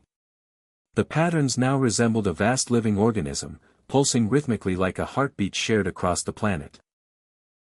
It's as if the anomaly has become a neural network for the entire Earth, Elon mused. Riley nodded thoughtfully. Maybe it's more than that. Maybe it's teaching us how to be one. But beneath the optimism lurked a shadow. The consortium had not disappeared. In fact, their tactics had become more subtle and insidious. They no longer sought outright control but aimed to seed discord and mistrust, exploiting human fears about the anomaly. One evening, Riley received a distressing message from Amy. "You need to come home," she urged. "There's something you need to see." When Riley arrived, she found the house quiet and Amy visibly shaken. On the news, reports detailed protests erupting around the world, people frightened by strange glitches in the anomaly's network, rumors of mind control, and conspiracies fueling chaos. "They're spreading fear," Amy said quietly. "Trying to turn people against the very thing that could save us." Riley's heart sank. The lesson of connection was fragile, easily broken by doubt and division. Determined, she turned to the Unity Initiative's network, rallying her team and allies to counter misinformation with truth and empathy. "What's one thing that always pushes you forward, even when things get tough?" she posted on the global feed, encouraging people to share their stories. Responses flooded in, tales of resilience, kindness, and hope that rekindled a sense of community. Among these, Riley found unexpected allies, artists creating hopeful murals, musicians composing songs of unity, scientists collaborating beyond borders. Slowly, the tide began to turn. But the real challenge was internal. Riley grappled with her own fears. Was she ready to bear the weight of guiding humanity through this fragile era? One night, unable to sleep, she reached out to Elon. "Do you ever feel overwhelmed?" she asked. Elon smiled wryly. "Every day. But that's what makes this worth it." They talked long into the night, sharing stories of failure, hope, and the courage to keep moving forward. Meanwhile, the anomaly continued evolving. It began to manifest not only in digital patterns but in subtle influences on nature, plants growing faster, animals exhibiting new behaviors, even weather patterns shifting toward balance. Scientists speculated that the anomaly was fostering a new harmony between technology and the natural world. This discovery deepened the philosophical questions. What was humanity's role in this new ecosystem? Could technology and nature coexist as partners rather than adversaries? Riley's answer was clear: connection. The anomaly was teaching humanity to see the world not as separate parts but as a unified whole. With renewed purpose, Riley launched an ambitious project, the Harmony Network. A global initiative to integrate ecological sustainability, technological advancement, and human well-being. It was a vision of the future where progress did not come at the expense of the planet but in harmony with it. The project faced resistance from entrenched interests and skeptics, but Riley's message of hope resonated widely. At a summit addressing climate change and technology, she spoke passionately: "Life is full of surprises, but love will always lead the way. We have the tools, the knowledge, and the heart to build a future where all life thrives." The crowd erupted in applause. As the Harmony Network expanded, tangible changes appeared. Cities adopted green technologies powered by the anomaly's guidance, ecosystems began to recover, and communities forged new bonds across cultural divides. Yet Riley never lost sight of the personal. Amid global transformation, she treasured moments with Amy, friends, and her team, reminders that behind every revolution was the simple power of human connection. One afternoon, as Riley walked through a forest rejuvenated by the anomaly's influence, she reflected on the journey. From a curious question whispered in the dark, what if you suddenly lost everything and had no one by your side?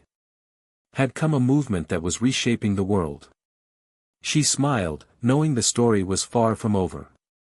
Because connection was a living, breathing force, one that would continue to push humanity forward, even in the face of the unknown.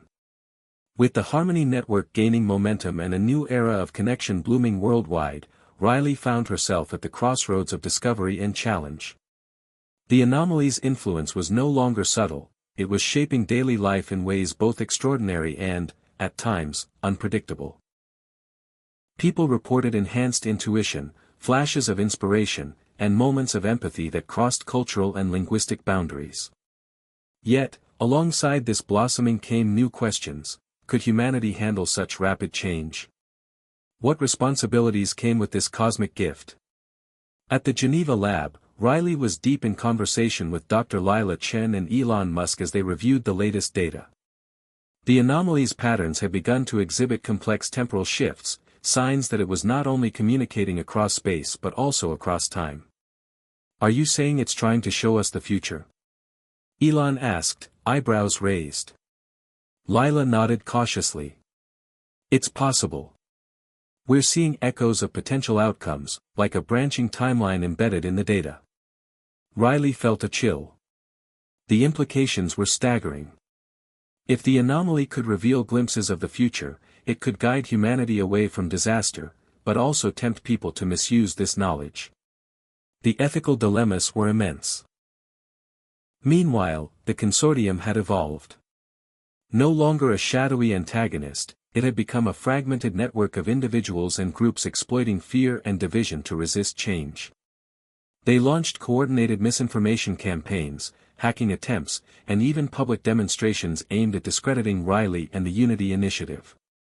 One evening, after a particularly vicious online attack, Riley sat quietly with Amy. Sometimes I wonder if we're moving too fast, she confessed. Amy squeezed her hand. Remember what you asked at the start, what pushes you forward when things get tough? What is yours? Riley smiled wistfully. Hope. And knowing I'm not alone. That night, Riley's resolve strengthened. She organized a global summit, inviting scientists, artists, spiritual leaders, and activists to create a shared vision for humanity's future. The event was broadcast live, with millions participating from every continent. As Riley spoke, she wove a message of unity and courage. We face a choice not just about technology but about who we are. The anomaly invites us to grow beyond fear and division, to embrace the unknown with love. The summit sparked a worldwide movement, with communities organizing local initiatives inspired by the Harmony Network. Yet challenges persisted. Unexpected glitches in the anomaly's network caused localized disruptions, communication blackouts, strange emotional surges, and shifts in behavior that baffled experts. Riley and her team raced to understand these phenomena, realizing that the anomaly was still learning, adapting to humanity's collective consciousness. One breakthrough came when Riley discovered that these glitches were not errors but moments of deep transformation. The anomaly was pushing people to confront hidden fears and unresolved conflicts, a cosmic form of therapy on a global scale. This revelation brought a new layer of hope and complexity. On a personal level, Riley's relationships deepened. Elon, once a distant mentor, had become a close friend and collaborator, sharing late-night conversations about the future of humanity. Amy remained her anchor, offering unconditional love and wisdom. And Riley's own inner journey mirrored the world's. She faced doubts, fears, and moments of exhaustion but always found strength in connection. Then came a surprise visit from an unexpected ally, a retired astrophysicist named Dr. Samuel Rivera, who claimed to have encountered similar phenomena decades earlier but lacked the technology to understand it fully. His stories added historical context and new perspectives, reminding everyone that humanity's relationship with the cosmos was ancient and ongoing. As the anomaly's influence grew, so did its artistic expressions. Musicians composed symphonies inspired by its patterns, painters created murals depicting its cosmic dance, and writers penned stories imagining the future it promised. These creations became a language of hope and inspiration, bridging gaps that technology alone could not.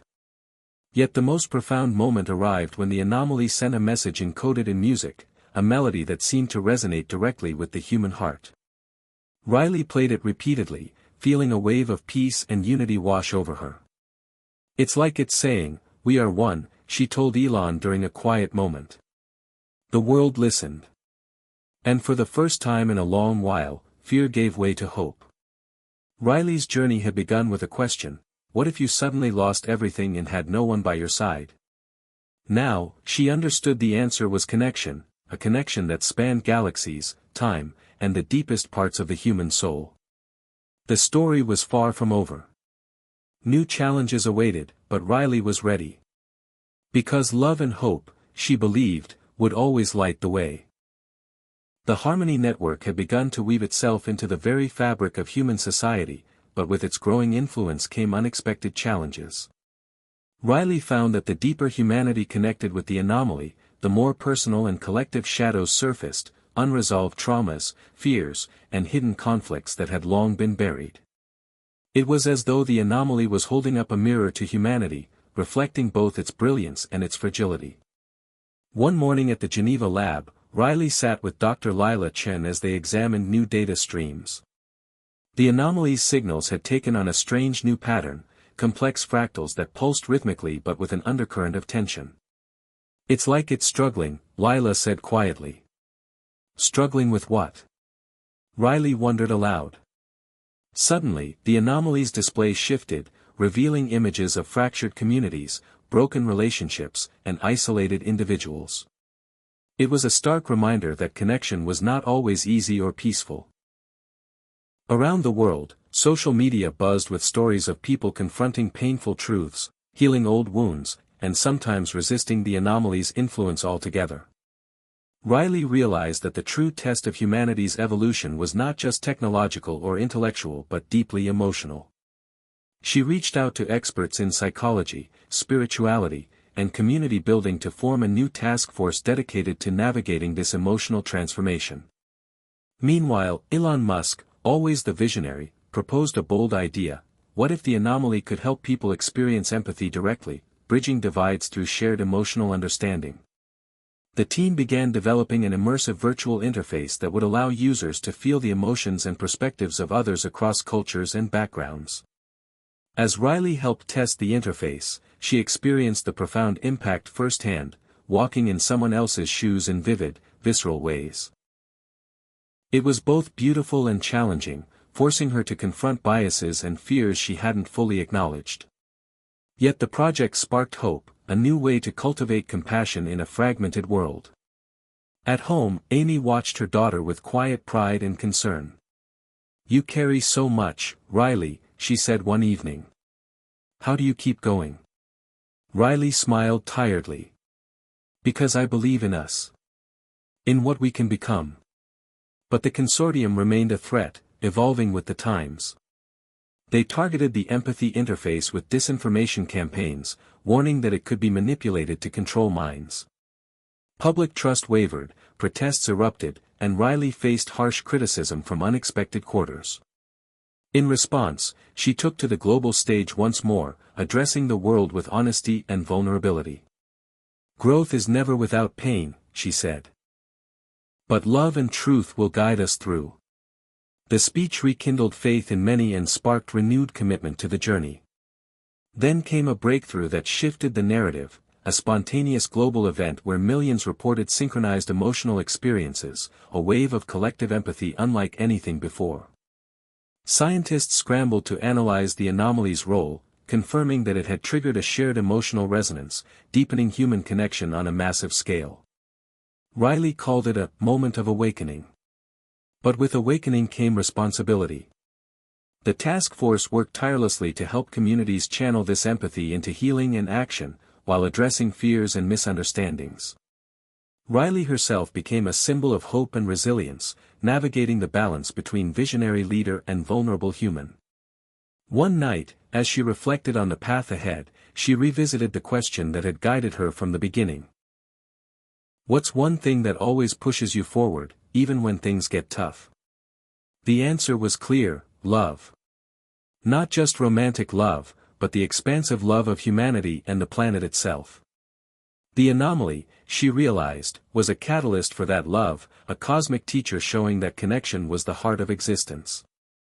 As the chapter closed, Riley stood at the edge of a new horizon. The journey was far from over. New mysteries awaited, and the challenges of weaving empathy into a complex world loomed large. Yet, armed with hope, courage, and the lessons of the past, she was ready to lead humanity forward, toward a future where love, connection, and unity would define what it meant to be human. The world had changed in ways no one could have predicted. The anomaly was no longer just a scientific curiosity, it had become a mirror reflecting the depths of human potential and vulnerability. Riley, now a figure recognized across continents, understood that the journey toward unity was far from linear. Progress came with setbacks, hope intertwined with fear, and connection demanded courage. At the heart of this evolving story was a new challenge: how to translate the profound shifts in collective consciousness into tangible action for the future. The Harmony Network had laid the groundwork, but now it was time to build bridges that could withstand the storms of skepticism and resistance. In the midst of this, Elon Musk proposed an ambitious project, a space-based relay system that would amplify the anomaly's signals beyond Earth, reaching potential allies in distant star systems. The idea sparked excitement and controversy. Could humanity be ready to extend its hand to the cosmos? Riley pondered the implications. "What if we're not alone?" she whispered one night to Amy. Amy smiled knowingly. "Then we'd better be ready to show who we are." The project, dubbed the Celestial Link, became a focal point for the Unity Initiative, bringing together the brightest minds in technology, diplomacy, and philosophy. As work progressed, Riley found herself balancing the excitement of discovery with the weight of responsibility. Public opinion was divided: some embraced the cosmic outreach as a bold step forward, others feared it as reckless. To address concerns, Riley organized a series of global dialogues, encouraging open conversation about humanity's place in the universe. These dialogues revealed a tapestry of hopes, fears, and dreams, uniting diverse voices around a shared desire for connection. Yet, as the Celestial Link neared completion, a new mystery emerged. The anomaly's signals began to exhibit irregular bursts, brief messages encoded in an ancient, undeciphered language. Riley and her team scrambled to decode the transmissions, discovering references to a cosmic council and a warning about imbalance and hubris. The realization was profound: humanity's cosmic journey was part of a larger story, one filled with allies and adversaries beyond imagination. This revelation deepened Riley's resolve but also heightened the stakes. The consortium, sensing an opportunity, intensified efforts to undermine the Unity Initiative, now framing their resistance as a defense of humanity's autonomy against alien influence. The media frenzy threatened to derail progress, and Riley faced growing criticism. In moments of doubt, she turned to her closest friends and family. Elon's steady presence offered both counsel and inspiration. "Fear is the enemy of progress," he reminded her. Amy's unwavering love grounded her. "You're stronger than you think, Riley." Amid these trials, Riley found solace in the anomaly's subtle guidance, a harmony of light and sound that seemed to pulse with encouragement. One evening, as she meditated with the interface, the anomaly revealed a vision. A vast network of interconnected worlds, each learning and growing through shared experience. It was a glimpse of what humanity could become, a beacon of hope in a cosmic web. Inspired, Riley redoubled efforts to complete the Celestial Link, seeing it as a bridge not just to other civilizations but to a deeper understanding of herself and humanity's place in the universe. As the launch day approached, the world held its breath. The ceremony was broadcast globally, a testament to human ingenuity and aspiration. Riley spoke with quiet conviction: "Today, we extend our hand to the stars. We do so not out of arrogance but out of hope, humility, and the belief that connection is our greatest strength." The relay system activated, and for the first time, Earth's signal reached beyond its own solar system, carrying the message of unity and discovery. In the days that followed, new patterns emerged, responses from the cosmos that hinted at recognition and welcome. The anomaly's mystery deepened, but so did humanity's sense of belonging. Riley stood beneath the night sky, the stars shining brighter than ever, and felt a profound peace. The question that had driven her from the start, what if you suddenly lost everything and had no one by your side? Now had a new answer. Even in the vast unknown, humanity was never truly alone. Because connection, love, and hope were the threads weaving together the fabric of existence. And with those threads, the future was limitless. After the successful activation of the celestial link, the world was electrified by the prospect of cosmic connection. Humanity had taken its first tentative step into a larger universe, guided by the anomaly and the vision of unity it inspired. Yet beneath the excitement, Riley sensed an undercurrent of unease. The anomaly's signals grew more complex, occasionally flickering with bursts of dissonance, strange patterns that seemed to challenge as much as they welcomed. In the Geneva lab, Riley, Elon Musk, and Dr. Lila Chen pored over the data, trying to decipher the anomaly's latest communications. It's like a dialogue, Lila said, her voice steady but thoughtful. One side speaks in harmony, the other in disruption. Elon frowned. Are we dealing with a cosmic language or a warning? Riley's heart pounded. The anomaly was more than a bridge. It was a living entity, aware and responsive, and perhaps even conflicted. Meanwhile, public opinion was shifting again. As the mystery deepened, fear and skepticism grew among some populations. Rumors circulated that the anomaly's influence could be a form of control, even invasion. The consortium seized this fear, escalating campaigns to sow doubt and resistance. Riley knew the battle for trust was as crucial as the scientific quest. Determined to foster transparency, she launched a global initiative called Voices of Connection, inviting people worldwide to share their experiences with the anomaly and the Harmony Network. Stories poured in, of healing, insight, and moments of profound unity, but also of struggle and fear. Riley realized that the anomaly's true challenge was to guide humanity through its own complexity, not just unite it. On a personal front, Riley's relationships grew deeper and more nuanced. Elon, ever the pragmatist, sometimes clashed with her idealism, but their debate sparked new ideas and strengthened their partnership. Amy continued to be her steadfast anchor, offering wisdom born of years of watching Riley grow. Riley herself wrestled with moments of self-doubt, questioning if she could carry the weight of such enormous responsibility. One night, as she stared at the anomaly's glowing interface, a question whispered through her mind: what does it truly mean to be connected? The answer came slowly, not in data but in feeling, in the warmth of a friend's hand, the laughter of a child, the shared breath of a crowd united in hope.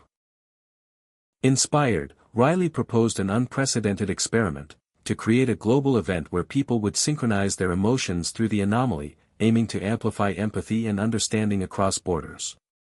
The project, called the Heart Wave, required massive coordination and faith, but the response was overwhelming.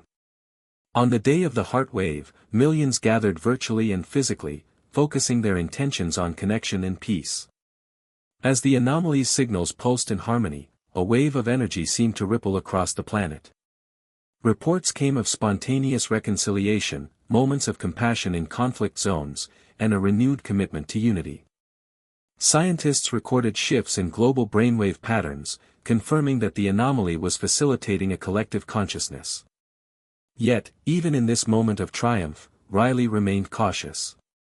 The anomaly's dual nature reminded her that connection required continual nurturing and vigilance. As the world celebrated, she shared a message. Connection is not a destination but a journey. It asks us to be brave, to be open, and to remember that love is our most powerful force. The chapter closed with Riley standing beneath the vast night sky, the stars shimmering like beacons of possibility. The cosmic dialogue continued, and humanity was listening, ready to face whatever came next, together. In the wake of the Heartwave event, a new chapter of humanity's journey began to unfold, marked by unprecedented hope and equally profound challenges. The anomaly's influence had seeped into every corner of society, shaping not only technology and science but culture, politics, and personal lives. Riley stood at the center of this whirlwind, feeling the immense weight of guiding a world in transformation. One morning in the Geneva lab, as sunlight spilled through the large windows, Riley reviewed the latest anomaly data alongside Elon Musk and Dr. Lila Chen. The anomaly's signals had grown richer, layered with complex harmonic structures that suggested deeper levels of communication. "It's almost like a symphony," Elon observed. "Each frequency a voice, each pattern a story." Lila nodded. "And it seems to be inviting us to participate, not just observe." This invitation became a rallying cry for the Unity Initiative, propelling the team to explore new ways to engage humanity with the anomaly. They developed interactive platforms where people could contribute their emotions, stories, and intentions, feeding the collective consciousness that the anomaly was nurturing. However, as the anomaly grew more interactive, so did the obstacles. The consortium had splintered into factions, some more radical than others, each exploiting fear to resist change. Coordinated cyber attacks, misinformation campaigns, and public disruptions tested the initiative's resilience. Riley faced increasing scrutiny from governments and media, accused by some of fostering a dangerous cult-like movement. The pressure was immense, but her resolve remained firm. Drawing strength from Amy and Elon, Riley doubled down on transparency and dialogue.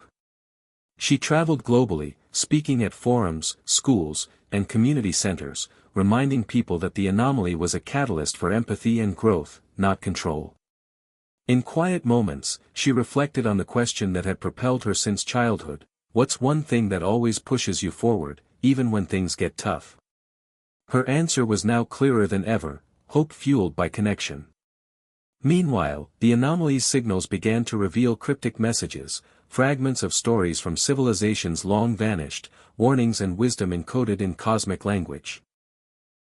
Decoding these messages became a collective effort, bridging experts in linguistics, anthropology, and astrophysics worldwide. These ancient voices painted a picture of civilizations that had faced similar crossroads, some thriving through unity, others falling to division. This cosmic history deepened humanity's understanding of its place in the universe and the stakes of their own journey. One day, Riley received a private message from an unknown sender, a scholar named Dr. Amina Hassan, who claimed to have insights into the anomaly's origins and purpose. Their collaboration opened new avenues of research, exploring the intersection of science, philosophy, and spirituality. Amina's perspective challenged Riley to expand her thinking, embracing the mystery as part of the human quest rather than a problem to solve. As the anomaly continued to weave its influence, communities around the world reported transformations, healing of old wounds, breakthroughs in conflict resolution, and a surge in creative expression. Art, music, and storytelling flourished, inspired by the cosmic connection. Yet, not all change was smooth. Some individuals struggled to integrate the heightened empathy and awareness, experiencing confusion, anxiety, or isolation. Recognizing this, Riley and her team worked to develop support networks and educational programs, helping people navigate the emotional and psychological shifts. The Unity Initiative became more than a scientific project, it was a movement rooted in compassion and service. In a defining moment, Riley was invited to address the United Nations. Standing before representatives from every nation, she spoke with heartfelt conviction: "We stand at a crossroads, not just as a species, but as a family united by the stars. The anomaly is our teacher, showing us that connection is the foundation of our future. Let us choose love over fear, unity over division, and hope over despair." The speech resonated globally, sparking renewed commitment to collaboration and peace. As Riley left the podium, she felt a surge of gratitude and humility. The journey had been long and arduous, but the path ahead shimmered with possibility. In the quiet of her hotel room, she reflected on how far she had come, from a curious child asking impossible questions to a leader inspiring millions. The question lingered: what if you suddenly lost everything and had no one by your side? Now, she knew the answer was not just about survival but transformation. Connection, she realized, was a choice, a daily act of courage and love that could reshape the world. The stars outside her window twinkled with promise, and Riley smiled, ready for the next chapter in humanity's unfolding story. As the months passed after Riley's historic United Nations address, the world felt the ripples of change spreading in unexpected ways. The anomaly's presence had become a catalyst not only for scientific breakthroughs but also for profound social transformation. Riley's vision of unity and empathy was gaining momentum, yet the path forward was anything but simple. New questions emerged: how could a planet of billions, diverse and often divided, truly come together? And what hidden costs might this new connection bring? In the bustling city of San Francisco, Riley convened a global summit, inviting thinkers, leaders, artists, and activists from all walks of life. The goal was to explore the multifaceted nature of connection, technological, emotional, spiritual, and to address the challenges that arose alongside progress. The summit was electric with ideas and debates. Some voices cautioned against over-reliance on the anomaly, warning it could dull individuality or create dependency. Others celebrated its power to heal and inspire collective action. Riley listened carefully, understanding that unity required honoring difference as much as seeking common ground. One evening, during a quiet moment away from the crowds, Riley met with Elon Musk on the rooftop of their hotel, the city lights flickering below like stars come to Earth. "We've opened a door to the universe," Elon said thoughtfully, "but what if what's on the other side isn't what we expect?" Riley nodded. "That's why we must stay humble and curious.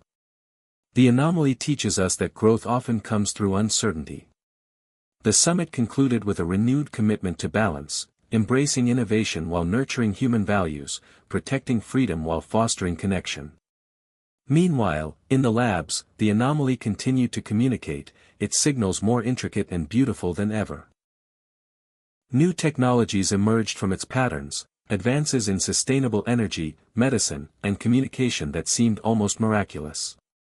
Yet these gifts came with ethical dilemmas. Who would control these powerful tools? How could their benefits be shared fairly across the globe?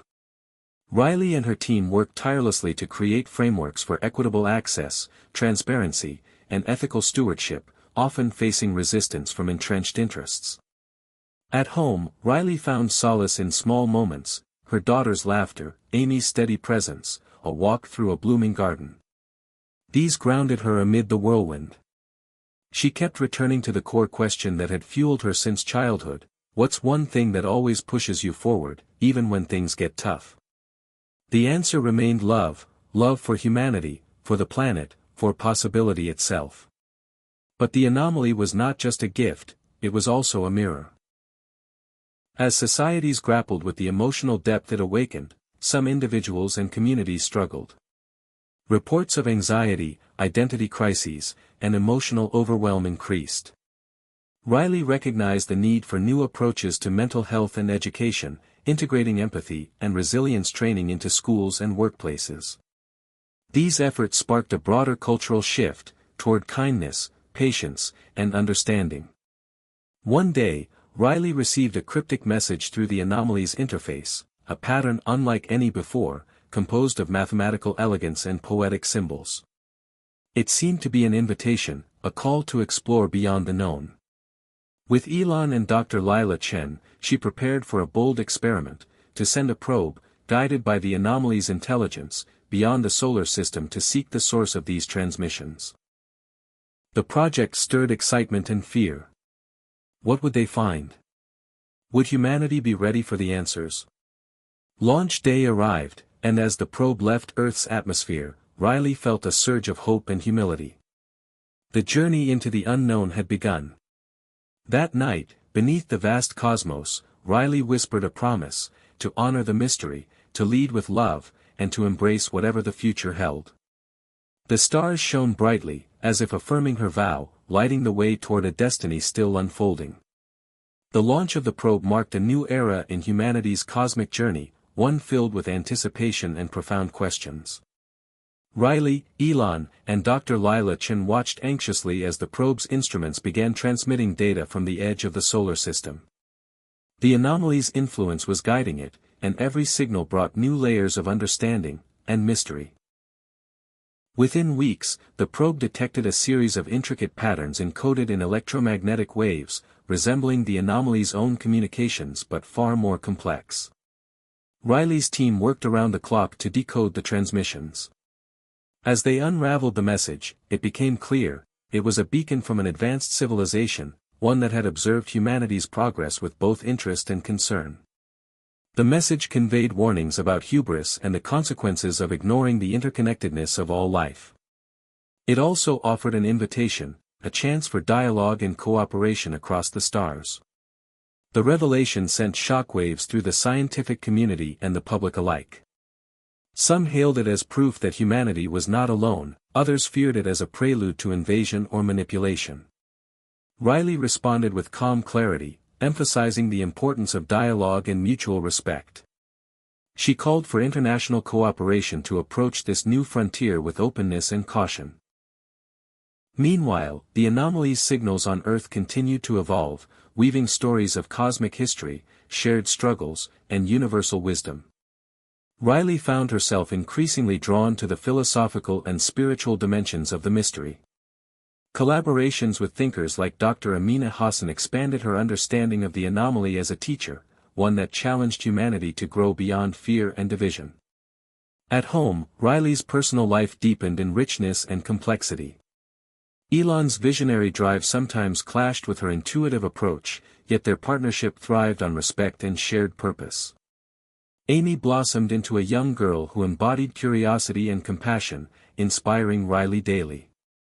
The Unity Initiative expanded its reach, integrating art, education, and community building into its mission.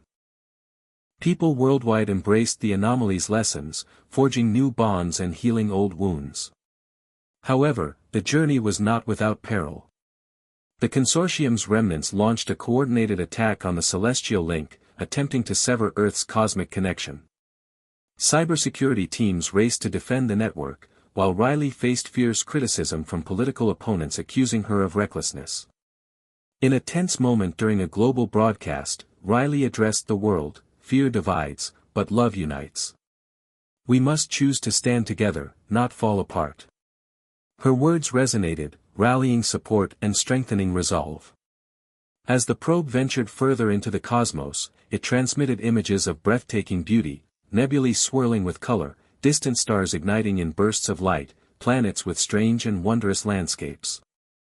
These glimpses stirred humanity's imagination and sense of wonder. Yet the probe's final transmission contained an enigma. A fragment of music, unlike anything known on Earth, filled with harmony and sorrow. Riley sensed that this was a message from a civilization that had faced loss and transformation, offering a poignant reminder of the fragility and resilience of life. The experience deepened the collective empathy, reminding humanity of its shared journey through joy and pain. In the aftermath, Riley convened a global summit to reflect on the probe's findings and plan the next steps. The summit was a mosaic of voices and perspectives: scientists, artists, spiritual leaders, politicians, and everyday people. The consensus was clear: humanity was part of a larger cosmic community, called to act with humility, courage, and love. As the chapter closed, Riley stood beneath the stars once more, the weight of the journey settling in her heart. The question she had faced since childhood echoed softly: what if you suddenly lost everything and had no one by your side? Now, she understood the answer was woven in connection, in the courage to reach out, the strength to embrace uncertainty, and the unwavering belief that love could guide even through the darkest unknown. The cosmos awaited, and humanity was ready to listen. The final chapter of this extraordinary journey opened with a world transformed yet still grappling with its place in the cosmos. Riley stood at the helm of the Unity Initiative, her vision now a living movement touching every corner of the planet. The anomaly's influence had redefined humanity's understanding of connection, technological, emotional, spiritual, and the responsibilities that came with it. Yet despite the progress, Riley felt the weight of uncertainty heavier than ever. The cosmic messages, the probe's revelations, the ongoing evolution of the anomaly, all spoke of challenges far beyond Earth's borders. How could humanity rise to meet these tests? As she prepared for a historic global broadcast, Riley reflected on the journey from a curious 7-year-old fascinated by the stars to a leader inspiring millions. What if you suddenly lost everything and had no one by your side? She repeated the question that had driven her, the one that had shaped her life and mission. The answer had become clear: even in loss, we are never truly alone if we choose connection and love. The broadcast was watched by billions worldwide. Riley spoke with a voice both steady and heartfelt, recounting the milestones humanity had reached, the mysteries unveiled, and the road ahead. She acknowledged the fears and doubts but emphasized hope and unity as guiding stars. Elon Musk joined her live, sharing his vision of technological innovation as a tool for peace and exploration. Dr. Lila Chen and Dr. Amina Hassan appeared via hologram, symbolizing the fusion of science and wisdom at the heart of the initiative. The broadcast culminated in an invitation to the first-ever global celebration of cosmic unity, an event designed to honor humanity's shared journey and to renew commitment to empathy, stewardship, and courage. Across the globe, people responded with overwhelming enthusiasm, organizing local gatherings, art displays, and acts of kindness. As the day of cosmic unity arrived, Riley stood beneath the night sky, surrounded by friends, family, and millions connected through the Harmony Network. The anomaly pulsed softly, a cosmic heartbeat syncing with the collective spirit of the planet. In those moments, Riley felt a profound peace, a sense of belonging not only to Earth but to a vast and mysterious universe. The celebration was both jubilant and reflective, filled with stories of healing, creativity, and reconciliation. Yet it was also a reminder that the journey was ongoing. The anomaly's messages hinted at future tests, greater mysteries, and the enduring challenge of choosing love over fear. In the days following, Riley received countless messages from people whose lives had been touched, letters from a refugee reunited with family through the network, a teacher inspired to bring empathy into the classroom, a young artist whose work captured the beauty of unity. These stories affirmed the meaning behind the science and struggle. Riley returned once more to the stars. The question lingered in her heart: what's one thing that always pushes you forward, even when things get tough? Her answer, now unshakable, was love, the love that connects, transforms, and endures beyond the limits of time and space. The universe, she knew, was vast and full of mystery, but humanity's greatest power lay in its capacity to connect, to hope, and to love. And with that truth, a new beginning dawned, not an end but a promise that whatever challenges awaited, the human spirit would rise, guided by the light of unity and the courage to dream. Life is full of surprises, but love will always lead the way. Hit subscribe and leave a comment with where you're watching from. This story might just spark a new beginning. What's one thing that always pushes you forward, even when things get tough?